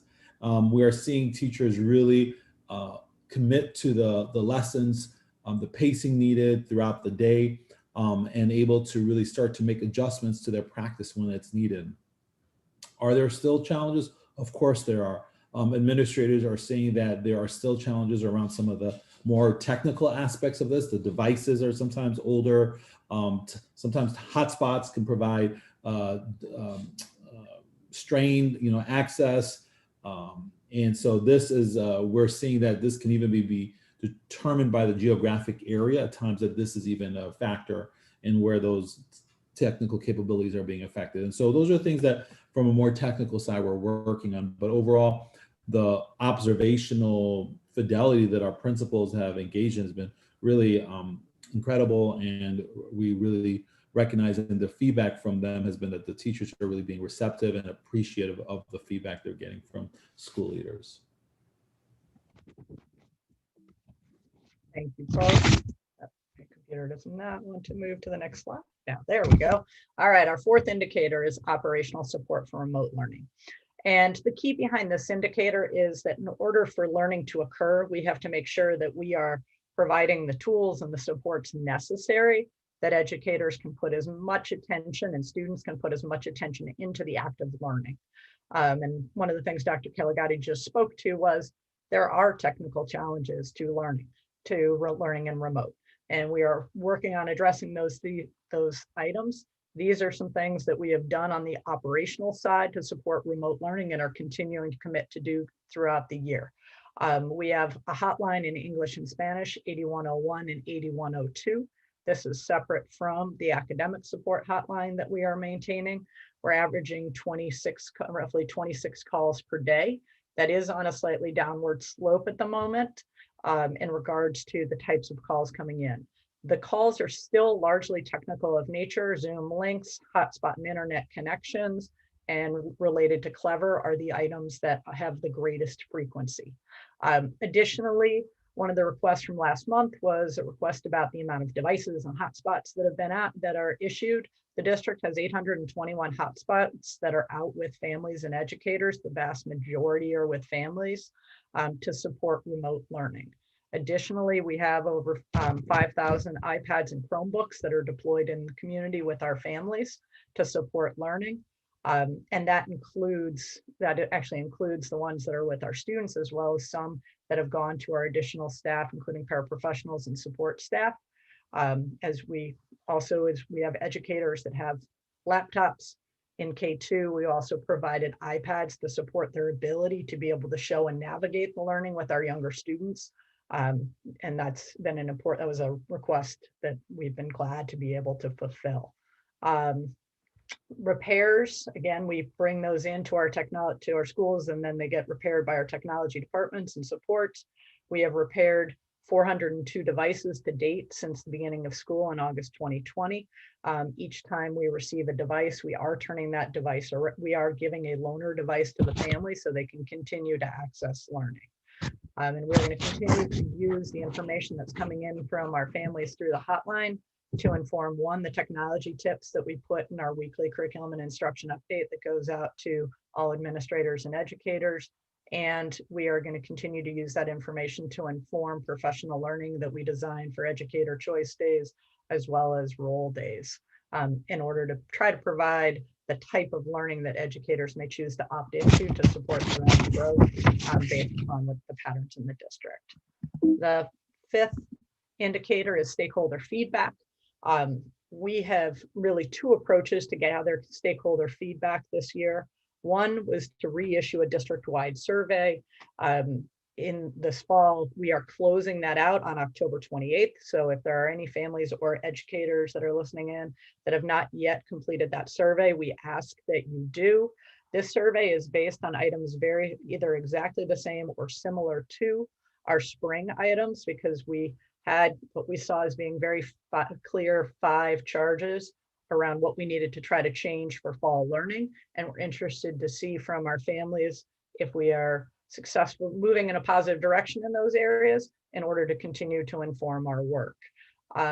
We also have we have items that are also going out to students, but we wanted to partner that in another survey because we have a panorama survey out for students right now, and we wanted to balance the surveys to students. So that will be going a little bit later, not within the same cycle. That's November 16th is our target date there.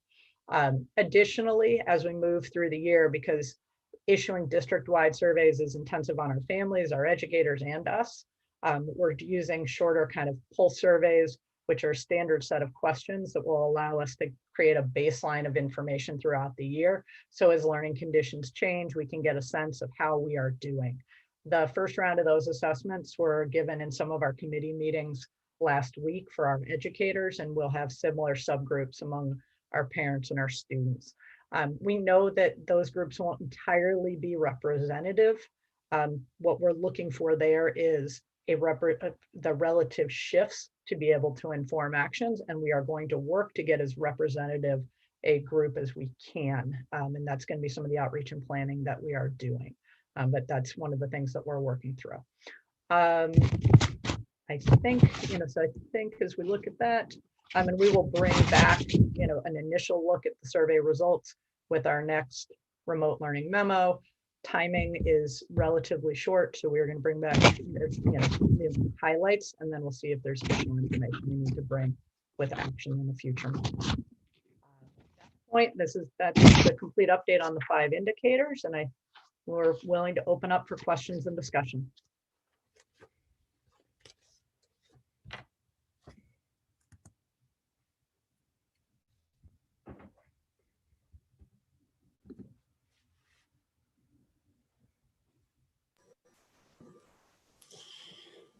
I had some questions that I had emailed, and I want to make sure that I share them publicly as well.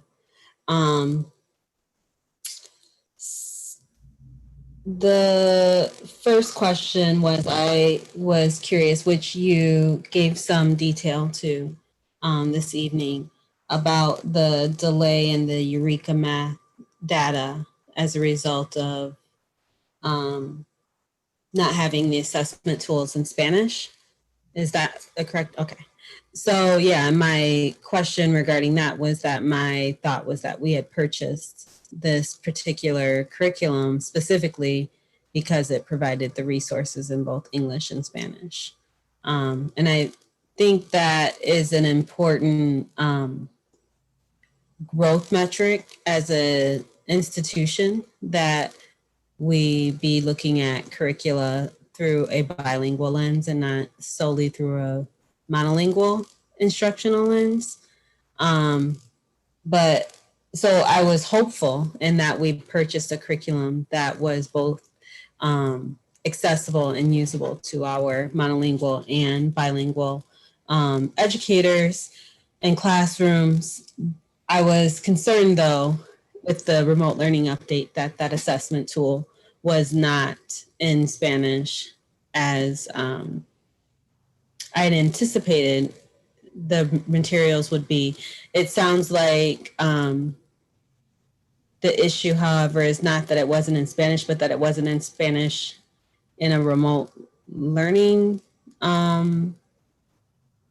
platform. Is that a correct understanding? So there are a couple layers to the challenge. We did squarely have TWE, our two-way immersion program, in our calculus and our decision-making this summer. And the lack of commitment to provide interactive PDFs, assessments, videos, entirely from McGraw-Hill and EM4 was one of the things that motivated us to make a move.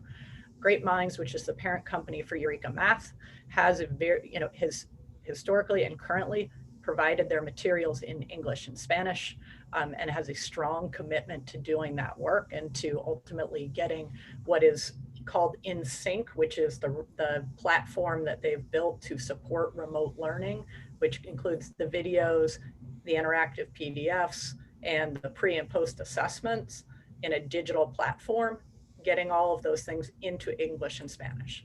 I think one of the, we've met and engaged with the Great Minds teams on multiple occasions, because there are places where the delivery of this product has come short of our expectations. They are working very hard to address these considerations. When we look at Eureka, the basic curriculum itself, all of the materials for the curricular materials, which are the student materials, the teacher editions, the workbooks, are in English and Spanish. The PDFs are in English and Spanish. The videos are in English and Spanish, but there are quality differences transparently in the in-sync videos between the English and Spanish. And they are working to improve the quality of the videos, moving away from dubbed videos to more authentic language videos. And so it was squarely in our calculus. It is an implementation challenge that we are working through. And one of the things that is unfortunate is that even with partners with a strong commitment to this, there is absolutely a tendency to deliver tools in English before Spanish because of markets. And so we did move to taking our assessments. They had the assessments in Spanish from the curriculum itself. We've taken those and we've built them into Performance Matters. It doesn't minimize the impact on our two-way immersion educators. We do understand that. We're continuing to try to find ways to address those concerns. I think additionally within that comment or question was also is this a perpetuating of past practice where two-way immersion educators and the program is thought about after the monolingual? And what is curriculum and instruction doing to try to not perpetuate that pattern? We do have a problematic history of doing this. We made a decision as an example one of the examples we've made to move away from this was last fall. We made a decision that broke with historical trends in District 65 to say that the Spanish language arts curriculum no longer had to be tied to the English language arts curriculum. And the reason we made that decision last fall was that we could not find a vendor who built a high quality ELA curriculum that was coupled with a Spanish language arts curriculum. One is translated, which makes one weaker than the other. So Amy and Elizabeth so our Director of Emergent Bilinguals and Literacy, began to lead the curriculum review to identify that Spanish language arts curriculum last year. That review did get sidelined by COVID and remote learning in the spring. They are returning to that. And this is a review where we're saying we need to center the needs of our two-way immersion program, our Spanish language learners, while we're holding on to cultural relevance, cultural responsiveness, and cultural representation. And so, there are still changes and shifts that we need to kind of absolutely build into the way we do business. But I can say in the work that we are pushing forward with the Spanish language arts curriculum under the leadership of Amy, with the support of Elizabeth, and with the intentions this summer, it hasn't worked out yet, but there is a different way of which we are centering the needs of these learners. And we're going to continue to do that work and to listen to our educators. We're extremely intentional about the two-way immersion educators within our group and within our decisions this summer. And we're going to keep pushing on our curriculum companies to be able to deliver these tools sooner and faster to the best of our abilities while we build the internal supports for educators. So we are working on it. We don't have a good enough answer yet, but these are the steps that we're taking. Thank you. I do appreciate that. I think I would ask that maybe we also dig deeper into what the implications of this historical pattern say about the focus of two-way immersion on our Spanish-speaking and emergent bilingual population, rather than on the native English-speaking population, and ensuring that the program is operating with fidelity to the intervention that it's meant to provide. Absolutely. Yeah, thank you. Thank you. I did also I wanted to save my comments about the transition conversation for this actual update. I appreciated the information that was provided about how we're supporting kindergartners and sixth graders with their particular developmental and social emotional needs to support their transitions in the years that they are in with us. The information about community building was reassuring to hear. My question for kindergarten, because that update I believe was based on the question that I asked at our last remote learning update. My original question, I was more so thinking about how educators are encouraged to include and share with families the different songs or chants or things that they typically incorporate in-person learning to support young people with the emotional transition from one activity to another, and all of the hard starts and stops that are happening during the day, because that kind of brain development and emotional development is a significant part of kindergarten. So I'm wondering how that expertise and those practices that typically exist during the school day in order to help children establish some regulation for themselves, how that translates to remote, and how that information is shared with families in order to help families. For instance, maybe at the end of lunch and recess time, there's a particular chant to help children regulate themselves with that transition. And I'm wondering. Reflection, I think it's something that I'd be happy to look into. I think that's in the reflections. I know there was some mention of the use of song, but as an active practice or strategy, the way you've just described, I'm not exactly sure. It's something I'd be happy to look into, to see, working with curriculum and instruction, to see if there's something more specific we can look to understand, and also maybe it's something we can highlight in our instructional practice, but it's something I'd have to look into. Okay. Thank you. Yeah, absolutely. And then in terms of sixth grade transitions, I did notice the mention of switching up the small groups so that kids are able to be in groups with different folks in order to establish relationships. And the check-ins, the social and emotional options for check-ins made me smile, and I'm hoping that that's probably the same for the kids when they have to have the chance to engage with those. And Biz, I don't want to speak for you, but I think that the question that you asked at the last remote learning update was how the kids have the opportunity to have those informal interactions that allow them to kind of find their people and establish new friend groups. Yeah, and I guess the larger question, I appreciate the information that you did provide. I think that was helpful.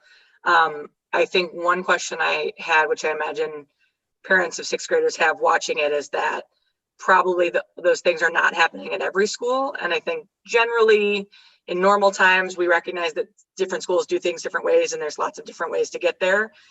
It seems like the menu of options is a little smaller for success in remote. And I'm wondering whether there's like a practice of sharing best practices or tools that are working across our middle schools so that there can be more consistent tools that are being utilized. Because I would think, a sixth grade science teacher is having a similar experience no matter what school they're teaching sixth grade science at. So if there's some ways that a sixth grade science teacher at Haven have figured out some ways to foster connections, then, I'm thinking more of kind of what's the structural piece that we're putting together for middle school educators, because my guess is it's fairly inconsistent of what teachers are doing what things. And then if you take that from classroom to classroom and then take that from building to building, like I'm wondering if we can have a more robust set of best practices or recommendations and tools that we're providing our educators so that they don't have to spend time reinventing the wheel, figuring out how to do all of these things either. They can say, somebody at this school did a great job on it. Hey, try it at your school. Because I think that there's still probably, like I was looking at some of the things in terms of finding people who have similar interests and things, like that's something that we could do lots of different levels of interaction with, and it probably is something that didn't happen in the same way in every building. And it doesn't have to be exactly the same, but just making sure that we have kind of a menu of options that all of our middle school educators are working from, to reduce their workload, but also to make a more consistent experience across middle schools. Because I think that we just, we tend to have a lot of variance from school to school in normal times, which I think is okay. But I think when we have a smaller menu of options for people to choose from, making sure everybody has as many tools as possible is really important. So I'm not sure what has been done in that kind of best practices space for the middle schools, but and I don't know if you can speak to that a little bit, Terrence. So just kind of what that might look like as we continue to be in a remote space. Well, what we do is in our weekly principal meetings, we share best practices. I can't tell you we share everything all the time, but what comes up, we work on it in our small PLCs, and then we share out the information that was provided. And then we come back and we share like some of these videos or things of that nature that the teachers have done to the other principals. I understand once we do that, it's kind of a week behind. So they try to adjust it to their school. Yeah, and certainly the principal to principal sharing is really important. I don't know if there's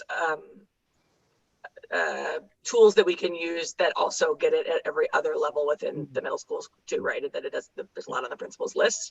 And so, maybe there could be some databases or things that our educators could access that don't have to go through the principal for best practice sharing in terms of that social connection piece. Because I think, if we're looking at the time period in which we're likely looking at for middle schoolers to be back, like I have a 6th grader right now, and I have 2 5th graders, and I'm like, what if they're all starting middle school in person at the same time, right? What is my 6th grader going to know next year about, and what kind of connections are they going to be able to foster so that it's not like a lost experience?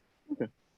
And Biz, the cell learning toolkits, the cell toolkits that Dr. Kogati mentioned earlier were a set of activities and tools. We did provide some professional learning on that at the beginning of the year. I know Donna Cross and the team that worked on that are working at kind of a second pass that would be reissued. And so we can think about where we have the opportunities to weave that into learning and interactions with educators and paraprofessionals and others. So I'll check back in with Donna, see where the group is on that, and see what we can do to potentially kind of use that work to accomplish a bit of what you're talking about.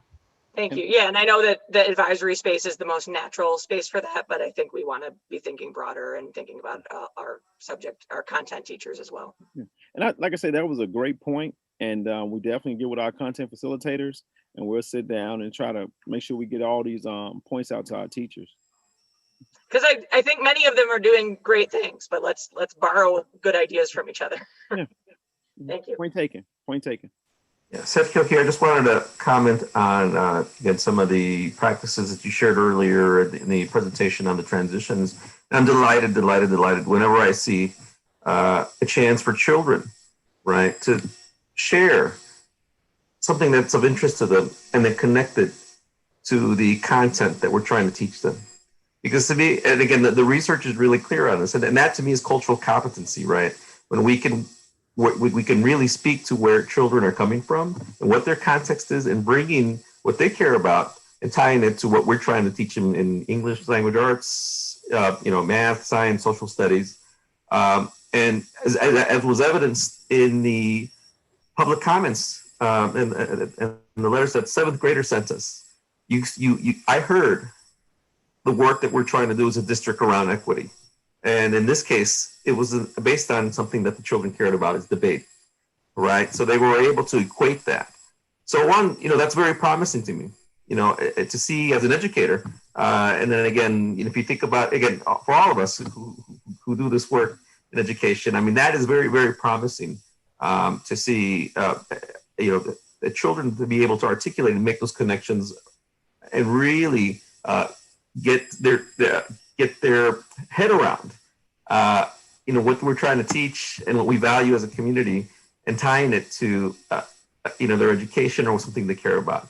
As a teacher, that's what I would try to do. And I got to tell you, when I worked in neighborhoods, I had a look to work in my neighborhood, one of the neighborhoods I grew up in Chicago, and I would take my kids out to this was around 26th Street, a little village, right?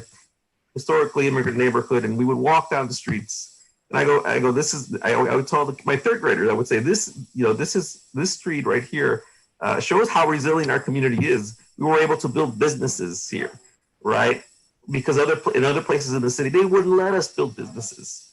So we should be very proud. And I know you guys come out here to the stores and go grocery shopping with your mom and dad, or go to the, you go to the local restaurants, because I would go with my grandma. And so then whenever we can have children and educators tie their interests together and tie it to content, we're starting to see, again, the values that we want them to pick up, the critical thinking that we want them to learn. And then that way we guarantee a better future for how we, for the society on these children who are going to, inherit it.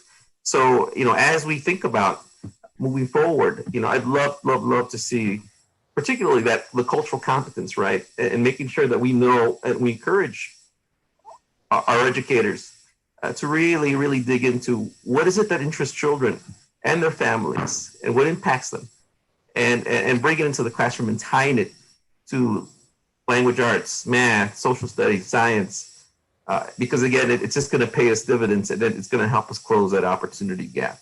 And again, we've got to stop thinking about, we have to get a good score as a school district around reading and math and everything. Yeah, we'll get that if we connect with children and families in a substantive way. And I just think it's, for me, I think that is, if we think about progressive education, and guys like Dewey and Horace Mann, that's what they would talk about, is, again, how do you connect and how do you make life, because life is the ultimate teacher. And, how do you make life part of what we're trying to teach kids and inculcate into them, and ensuring that we have a society that functions, and that critical thinking is something that the children develop in order to inherit a society that is much more, much better than the one that we have right now, right? So just putting that out there for all of us here, as well as the educators who are doing this really, really difficult work. What can we do to make sure that we are being culturally competent? To me, I think about, it's like my kids like video games. They like, Among Us is the new is the new thing they're playing online. As an educator, I'm like, okay, well, that's an opportunity, because then you can see, then you can use, video game and in our class, talk about how to design it. And I've seen that in some of my kids' art teachers are utilizing the video games that kids like. So that's exciting to me. Again, that there's a cultural competency, that they're getting to know the kids and what interests them. And that's just exciting. And so again, kudos to the work that you guys are doing. And I'd love to see more examples of that spread across, the whole district, because to me, that's what cultural competence is. And it's just going to pay us dividends in the end.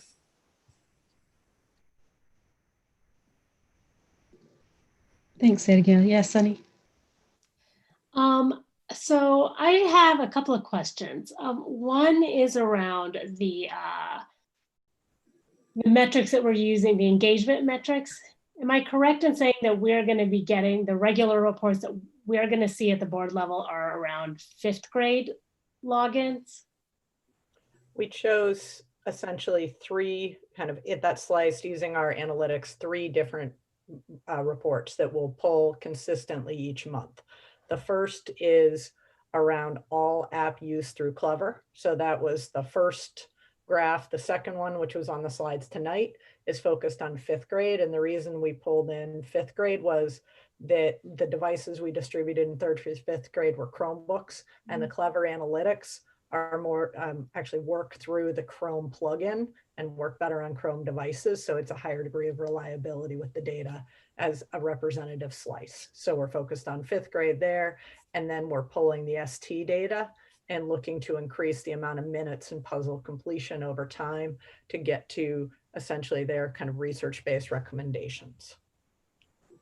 And so the app usage and so ST Math is just K through 5, right? Kindergarten through 5th grade. And the apps usage will show across K through 8? So there was one additional paragraph in there, which I didn't address in your slide. So thank you, Suni. We would ideally like a measure that indicates Google Classroom usage, and ideally in middle school. But because middle school uses Clever less, their Clever access less than our K5. That data right now, when we reviewed it, wasn't, it's not reliable. The Google Classroom analytics is not clean. We have a bunch of extra classrooms, so we're working on adjusting that. If we're not able to do that, we will use our study sync data, which is our new tier 1 ELA curriculum in 6th through 8th grade. And I did share the initial usage of that curriculum and its online app in the memo. So if we don't feel like we can get to the reliable data around Google Classroom, and one of the challenges about Google Classroom as a learning management system is it's a great tool, but it's not developed with a district hierarchy. If we were using a Canvas or a Schoology, there's a district hierarchy that has an automated roll up for reporting. Google Classroom does not have that. And so we had to hire an outside, we had to pull in an outside software provider, analytics company to get that data, and it's not at a reliable level yet. So we will either have that resolved for the November 16th memo, or we will move forward with Study Sync to give us a middle school indicator. Okay. Okay, yeah, I just wanted to make sure that we had something that lets us know. I think it's really important to have an idea of middle school engagement. And if there's something that we can pull out that shows specifically, you know, at the earlier, like maybe K or 1 engagement, it seems like those are, to me, it seems like those are touch points if that's a doable thing for us to see, so that we can, you know, at least, you know, for our youngest all the way up to our middle schoolers, that we have some idea of how often kids are logging on and making sure that that's happening. My next question is around, you know, obviously this year, for as long as we are remote, we're not going to be seeing the usual discipline and suspension data that we would normally be getting. And that's going to look different. So I guess my question is, you know, I've heard some things anecdotally about classroom management and maybe kids being removed from the Zoom classroom if they're being disruptive and things like that. How are we, in addition to monitoring how kids are engaged, how are we monitoring how classroom management is happening across the district? And how are we supporting, you know, our educators in dealing with, you know, the kid who is maybe being a little disruptive or whatever? Like what tools or strategies are we using? And how are we just making sure that in a digital environment that we're not replicating some of the exclusionary practices that we saw in person? Well, a couple of things that I would highlight, that's a great question, if I may jump in first here, is that we've worked very closely, our deans of culture, Teresa Quinn and Elijah Palmer, work closely with engaged both DEC and our administrators in really adapting our handbook, our discipline handbook, to be adapted to the virtual world. So to think through that those punitive practices, we want to make sure that those exclusionary practices were not continuing, and we were drawing on our restorative practice learning. So that's the first thing. And so I would say that they adapted the handbook to, and it's in our student handbook, the kind of like making sure that it works in a virtual world, and we think about the way in which we're engaging our students. While there are challenges we've experienced, and so really helping teachers think about, you know, rather than excluding the child, you can move towards, let's say, a breakout session and create an opportunity for dialogue between the teacher and the student. Also, principals are on deck, both in terms of prevention and being able to be very visible. We've had a really significantly high number of classroom observations. School leaders are in classrooms minimum of three times a day across, and then, you know, 15 times a week, which really, so principals and assistant principals are visiting. We've had, you know, hundreds of classrooms visits just to really support the environment, to help kids know that they're there, and the teachers are being supported. And so that's the other part of it. And then I would say the last thing is really, when there are challenges, we continue to use our multi-tiered system of support, which is that, which can be used for academics and behavior. And so when a student is experiencing either disengagement or an adverse experience, or in the learning environment, our goal is to develop a response that's going to be really centering that child's needs, and then think about some benchmarks and some goals to really help support that child to be successful in that space. Mr. Little? Okay, thank you. Yeah, and just to piggyback just a little bit off on the lead, Like the key is Whetstone.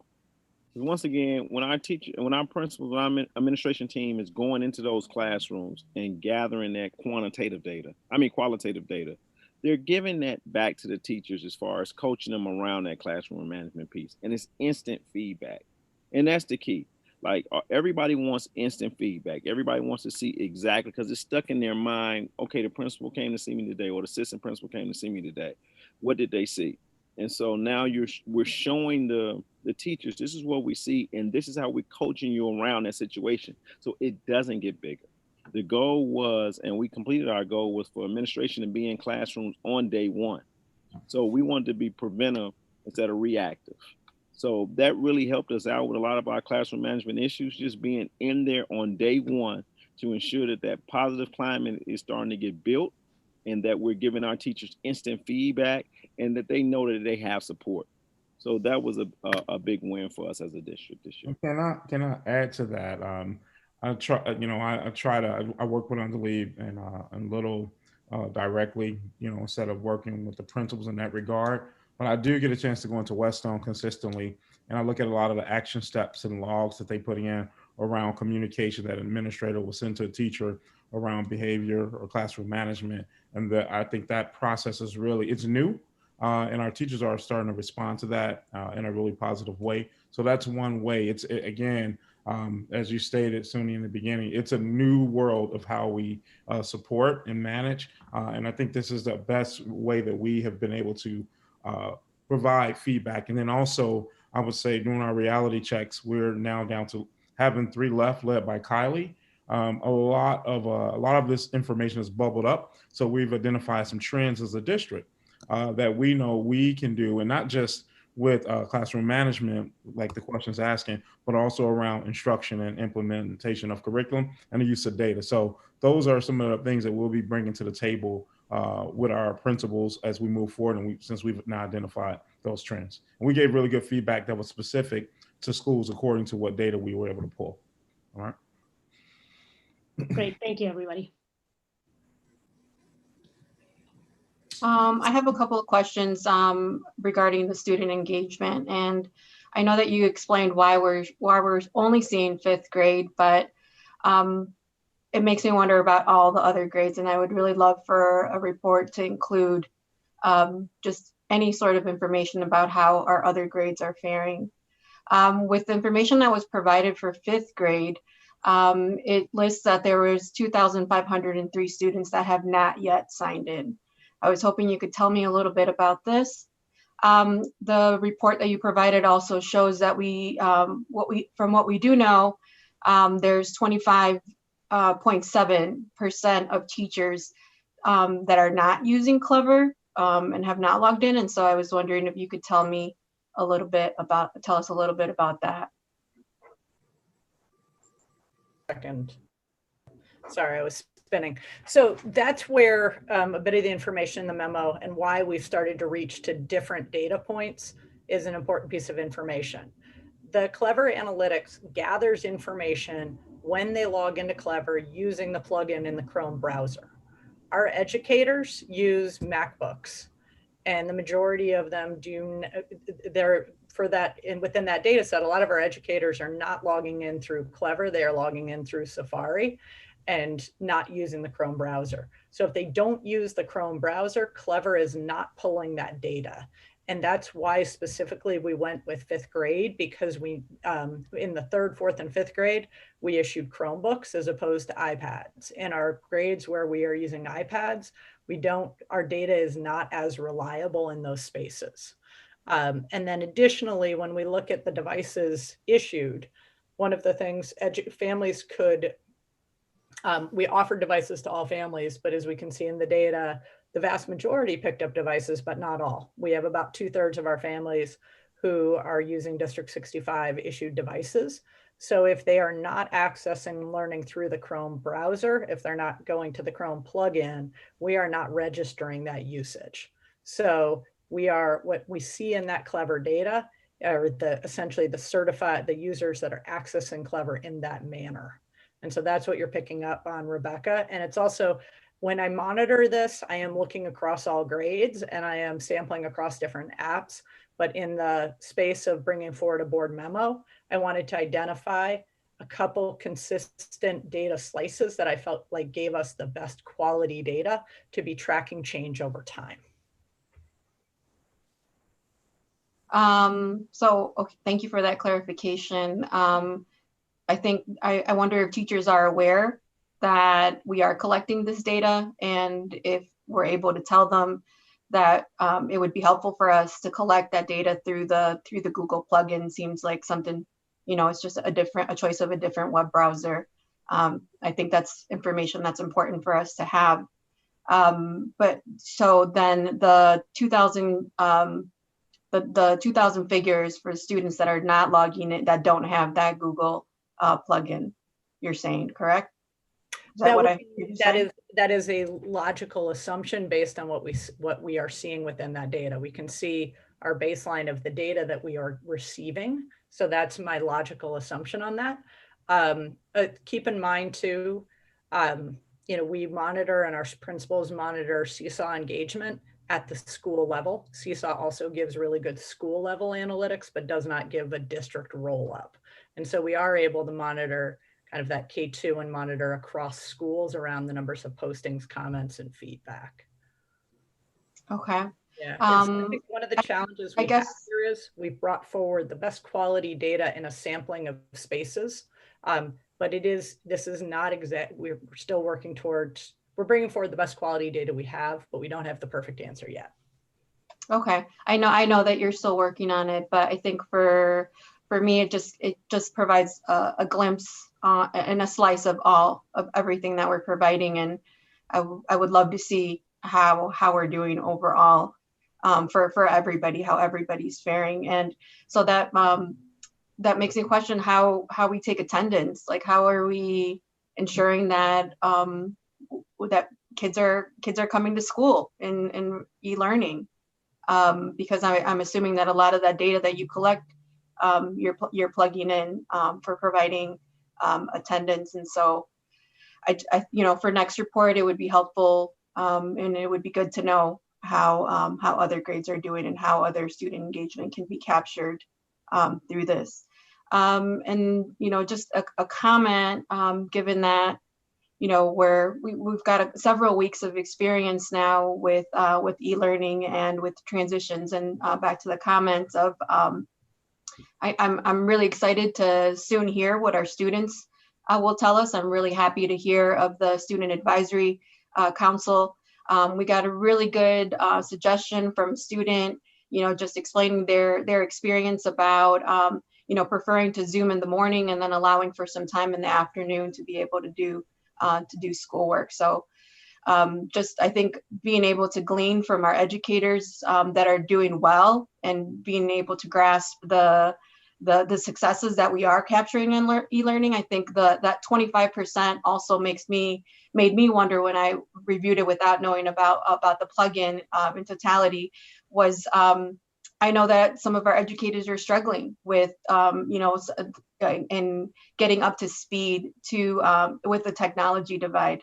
So, you know, a comment that I made earlier on, you know, I know that some of our educators are more comfortable with technology than others. And so being able to capture the successes from educators that are doing it well, and really allowing them for them to lead, as well as listening to the voices of our students, who oftentimes are a lot better at this technology stuff, you know, than we are. I get a lot of help from my kid on a daily basis for things that I'm just now learning. So I hope that we're listening to our students. And which brings me to my final comment, in that I'm concerned about just the amount of screen time our children have. And so I'm curious how our educators are encouraging off screen time. If you could talk a little bit about that, how we're, you know, we know now that they're on screens and what percentage, and, you know, through what duration, but I am a little bit concerned just about the amount of screen time that our students are engaged with on a daily basis. The So screen time it's a challenge. One of the things, there are a couple different, there are a couple different ways of looking at this. One, we really are trying to make sure that as we are supporting educators through the curriculum resources, instructional strategies, that we're helping people think about what are the ways in which we can make learning active at a minimum. And one of the things that talking to actually an educator through Erickson and their technology institute, who said that they try to view screen time in kind of two different buckets, that there is a difference between passive reception from the screen and interaction and active thinking and doing when you are on a screen. There is a reality in this environment when we are learning from remote that our children are receiving more screen time than many of us may be comfortable with, but we want to make sure that the screen time they do have is active. It's actively engaging. It is interactive. It's kids in breakout groups. It's conversations. It's manipulating learning so that we are actively engaged. And one of the things that I am hearing, we saw at Common Sense Media and others kind of waive their age group screen time regulations because they said, you know what, there's a reality here. And if it's going to be screen time, let's make it quality screen time. The second thing that we are working on is with educators, we've tried to really work on the idea that let's focus on mini lessons. Let's focus on getting our instruction in quickly, or if we can, flipping some instruction so that, again, when kids are with us, they are active and they are doing, and we're doing small group work, we're working together. And then when there are things where we can release kids to be working independently, that we do release our students to do that work. And so this is a pattern of learning how to kind of design our learning a bit differently. And as we move forward, we focused on early on, I'm like, it's a gradual release of responsibility. It's a gradual release within our lessons. And it's a gradual release as we figure out the kind of ebb and flow of how we do remote learning with our children. So there are a couple different things. One, how do we make the time together as valuable, interactive, and active as we possibly can? And then two, focus on shorter mini lessons. And three, when we can, let's release those kids to be able to do the work free of our screen as possible. The last piece of this is, we are working with our department leads for a second round of potential material pickups. This kind of last spike of COVID we have to kind of strategize, but we have multiple departments that are looking to get materials out to families, and we're going to work with principals and schools to try to coordinate another round of pickups. And materials can also help our ability to release from screens. Thank you, Stacy. And then I wanted to compliment the lunchroom idea of being able to meet through lunch, and also maybe trying to find more ideas similar to what ACC is doing around the morning affirmations, and how we can, even though we're doing e-learning, I'm curious how schools create school pride and cohesiveness for a school community. I was really happy to read the update on ACC, and I know that the morning affirmations was a really important part of that program, and it's something that I would love to see offered throughout all of our schools. And again, just providing students, and hopefully we're going to get some really great ideas from our Student Advisory Council. I think that we should be following the lead of our students as well, and I'm excited to hear the results from the survey. So thank you, Stacy. Thank you, Rebecca. Thanks, Rebecca. Sula? Thanks. I sent my questions in rather late, so I don't know if you will have prepared them, but I just, for the public and for maybe for next update, I was wondering if any of the data you could disaggregate along the lines of some of the priority groups that we had, free and reduced lunch, or the students who have struggled academically, et cetera.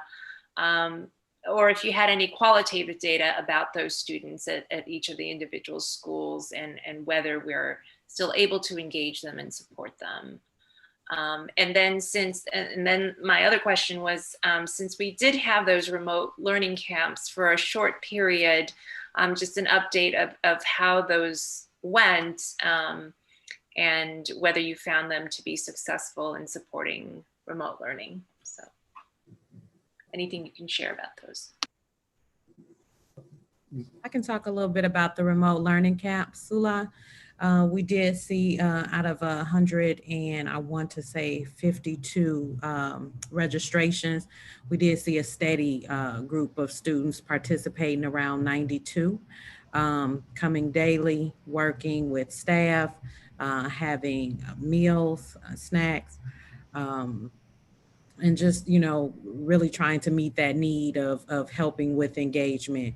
I know that the 3 sites that they were located, Kingsley, Dawes, as well as Oakton, each school leader being present, as well as school leaders from the other schools joining and checking in on students. And so I do think that the number of students that we were able to serve, that impact was definitely not as great as we had hoped, but I definitely think that it was taken advantage of by those families. And in the interim, while we are suspended right now, we are making sure that our FACE team is communicating with them just to ensure that whatever the needs were that drew them to take us up on the remote learning camp, that doesn't fall by the wayside. So whether it is just checking in for academic support, social emotional support, food, encouragement, just what have you. So we are making sure that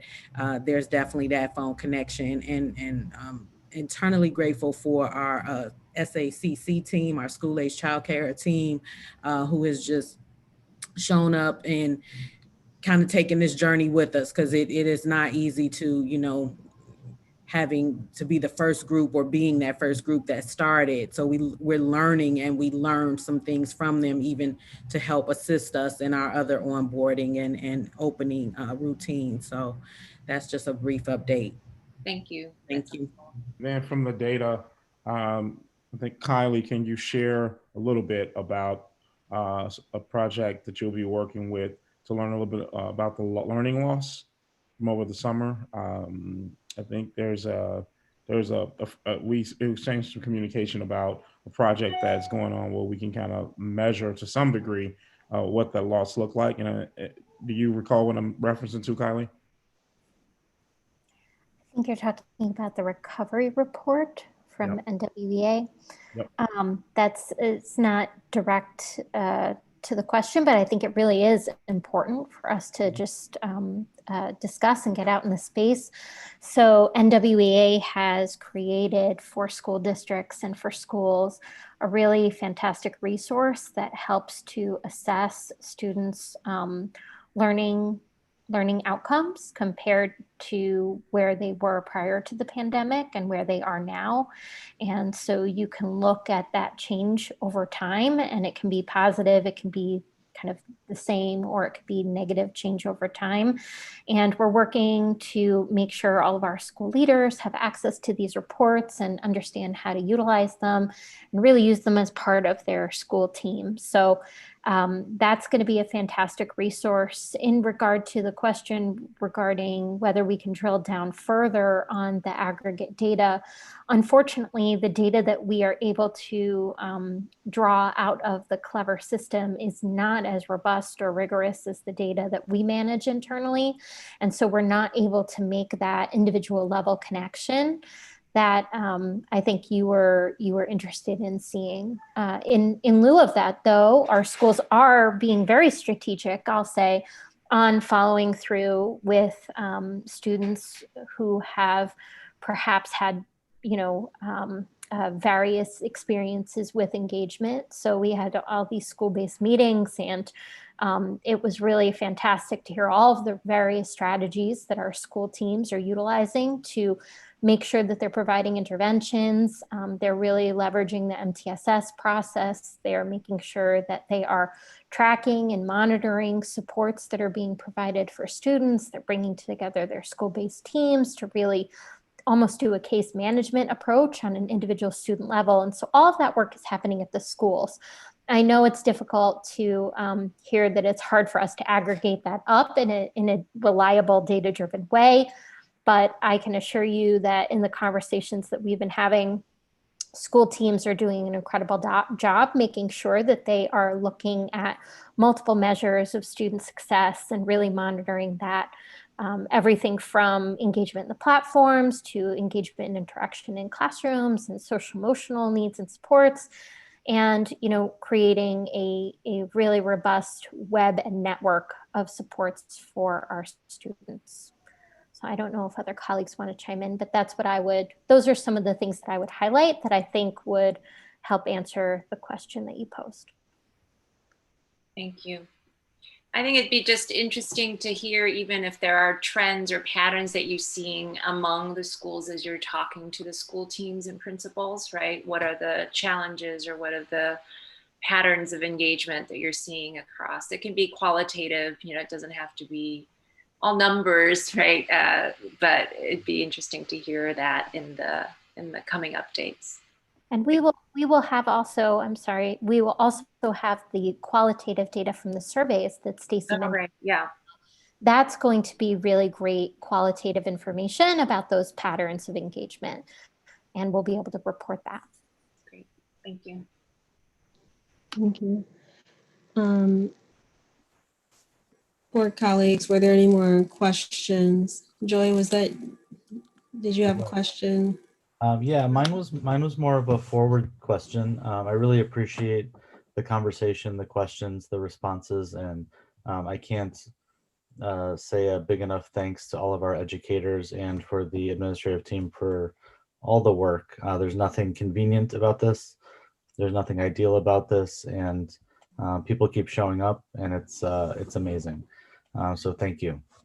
My question is really about, we have this window of time now, since we're delaying the opening.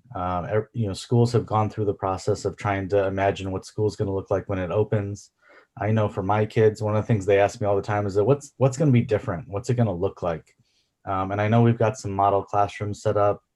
Hopefully we've got some model schools set up.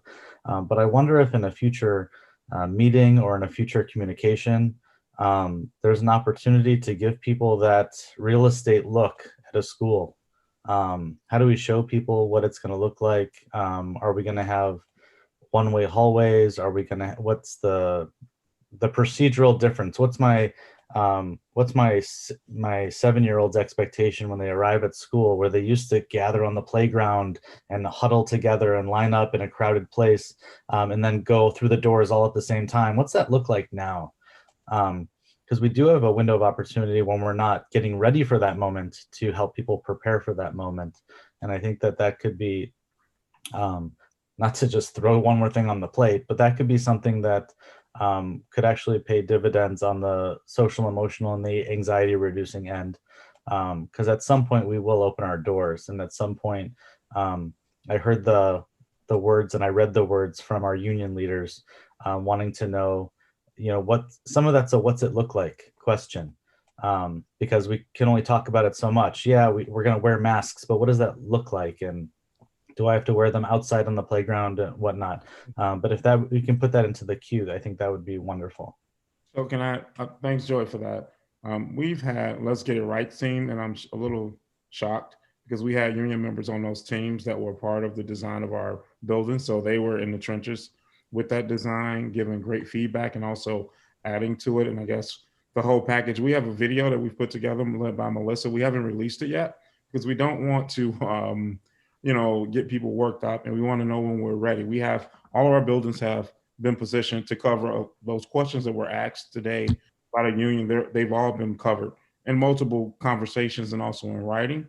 But we will continue to communicate that. Maybe it's not making it to all of the members, but we will continue to do that. And there's again, our buildings have been prepared, and we just didn't want to release that video prematurely and get people worked up. And there's some great guides that our special programs have created with pictures of the schools with all of the guidelines that cover everything from A to Z. We definitely talked about that today, Andalib and I, and we will be releasing that shortly. Awesome, thank you. And as it relates to communication, I think it's actually wonderful that the communication is only going through certain channels.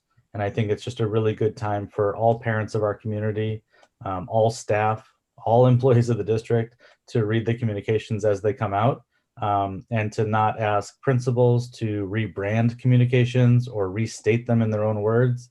I think this is public health and this is compliance driven so that we can get back into our buildings. And I think put it in as few places as possible and let everybody just reshare it exactly to where it's supposed to go. And I'm so happy that we give all of our staff, most of them, technology that they can have at home and log into the websites and read it themselves. And I'm sure parents can do that too. So thank you for streamlining that all in one place. Thank you.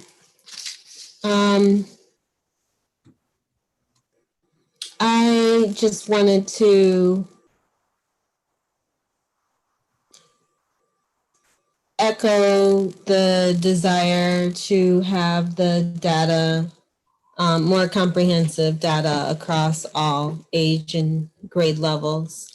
I think I want to ensure that we're on the same page in terms of the intent of our remote learning updates, that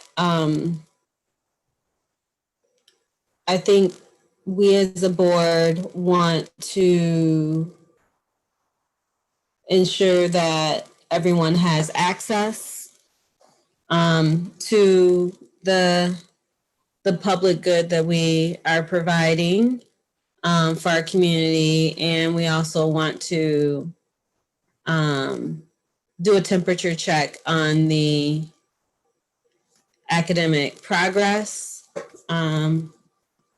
for children, and then I think the general wellness as well for children and families. And I appreciate the work that you all have done so far.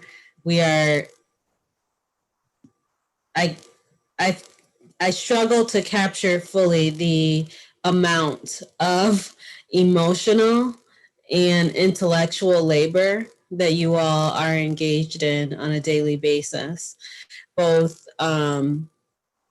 pivoting our entire instructional framework to a remote platform, but then also at the same time working to build and prepare our buildings and our entire staff for in-person during a public health crisis. I mean, this is incredible and tremendous amount of labor, and I know that it's being done from the heart, and I appreciate the commitment that you all have brought to this, as well as the expertise that you bring to this. And I look forward to continuing to talk about how we capture how children are doing, how progress is going, and have that qualitative and quantitative data to share that narrative as district leadership, but also with our community. So I just wrote a couple of notes in terms of our next remote learning update. I think we'll be looking to see data across more grade levels that is comparable over time.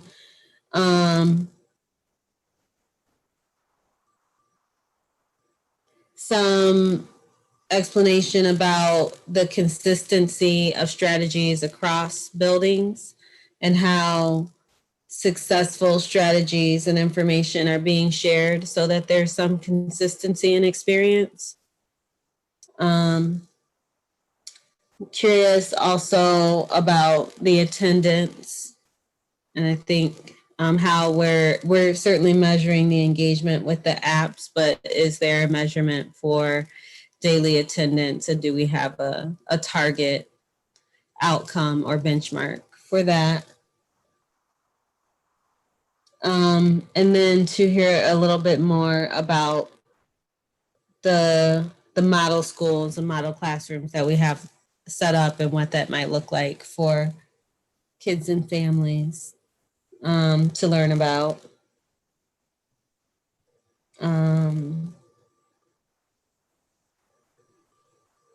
I think that captures the prevailing.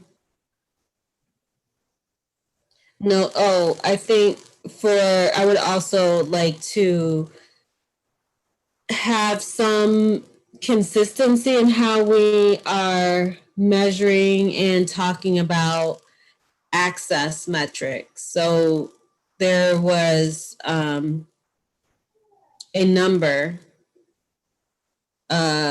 raw number provided in terms of hotspots that have been provided to our community.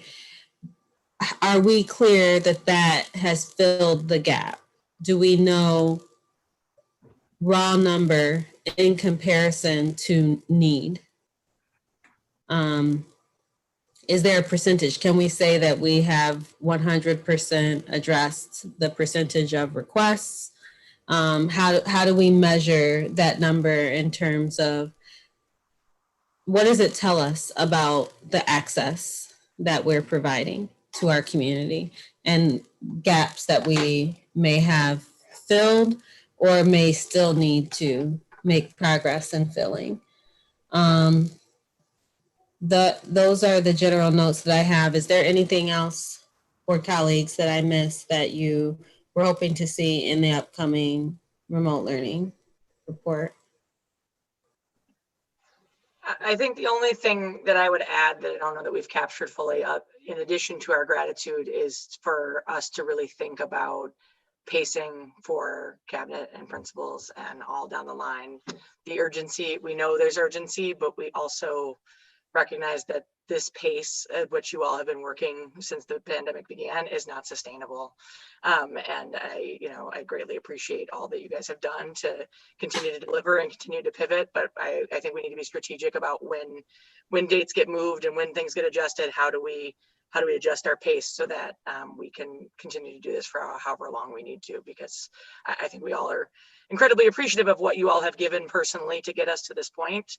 But we want you all to be healthy and well as well. And I personally don't think that what we've been asking you to do is something that you can do throughout the entire school year without some give somewhere. So I hope that that's part of your what you come to us next time too, about how you're all how you're figuring out how to do it as smartly as possible so that you all can be intact throughout this year. Because I think all of us have incredible gratitude for what you're doing, but also care about you all personally and everybody who works under you to make sure that the pacing is something that we can sustain.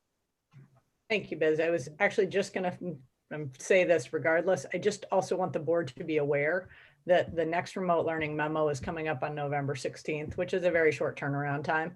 And so we will absolutely take the feedback that you've given us. But the adjustments to the next memo will probably be more focused on the qualitative feedback from the survey, and we'll work towards some of the other requests and actions.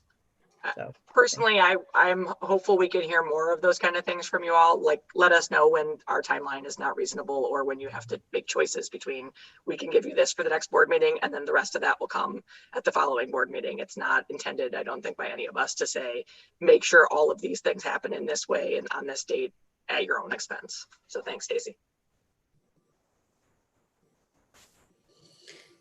Thank you. I ditto all of that, Biz, and I appreciate you clarifying that, Stacy. That took a lot of time, but that was the only discussion item on our agenda this evening.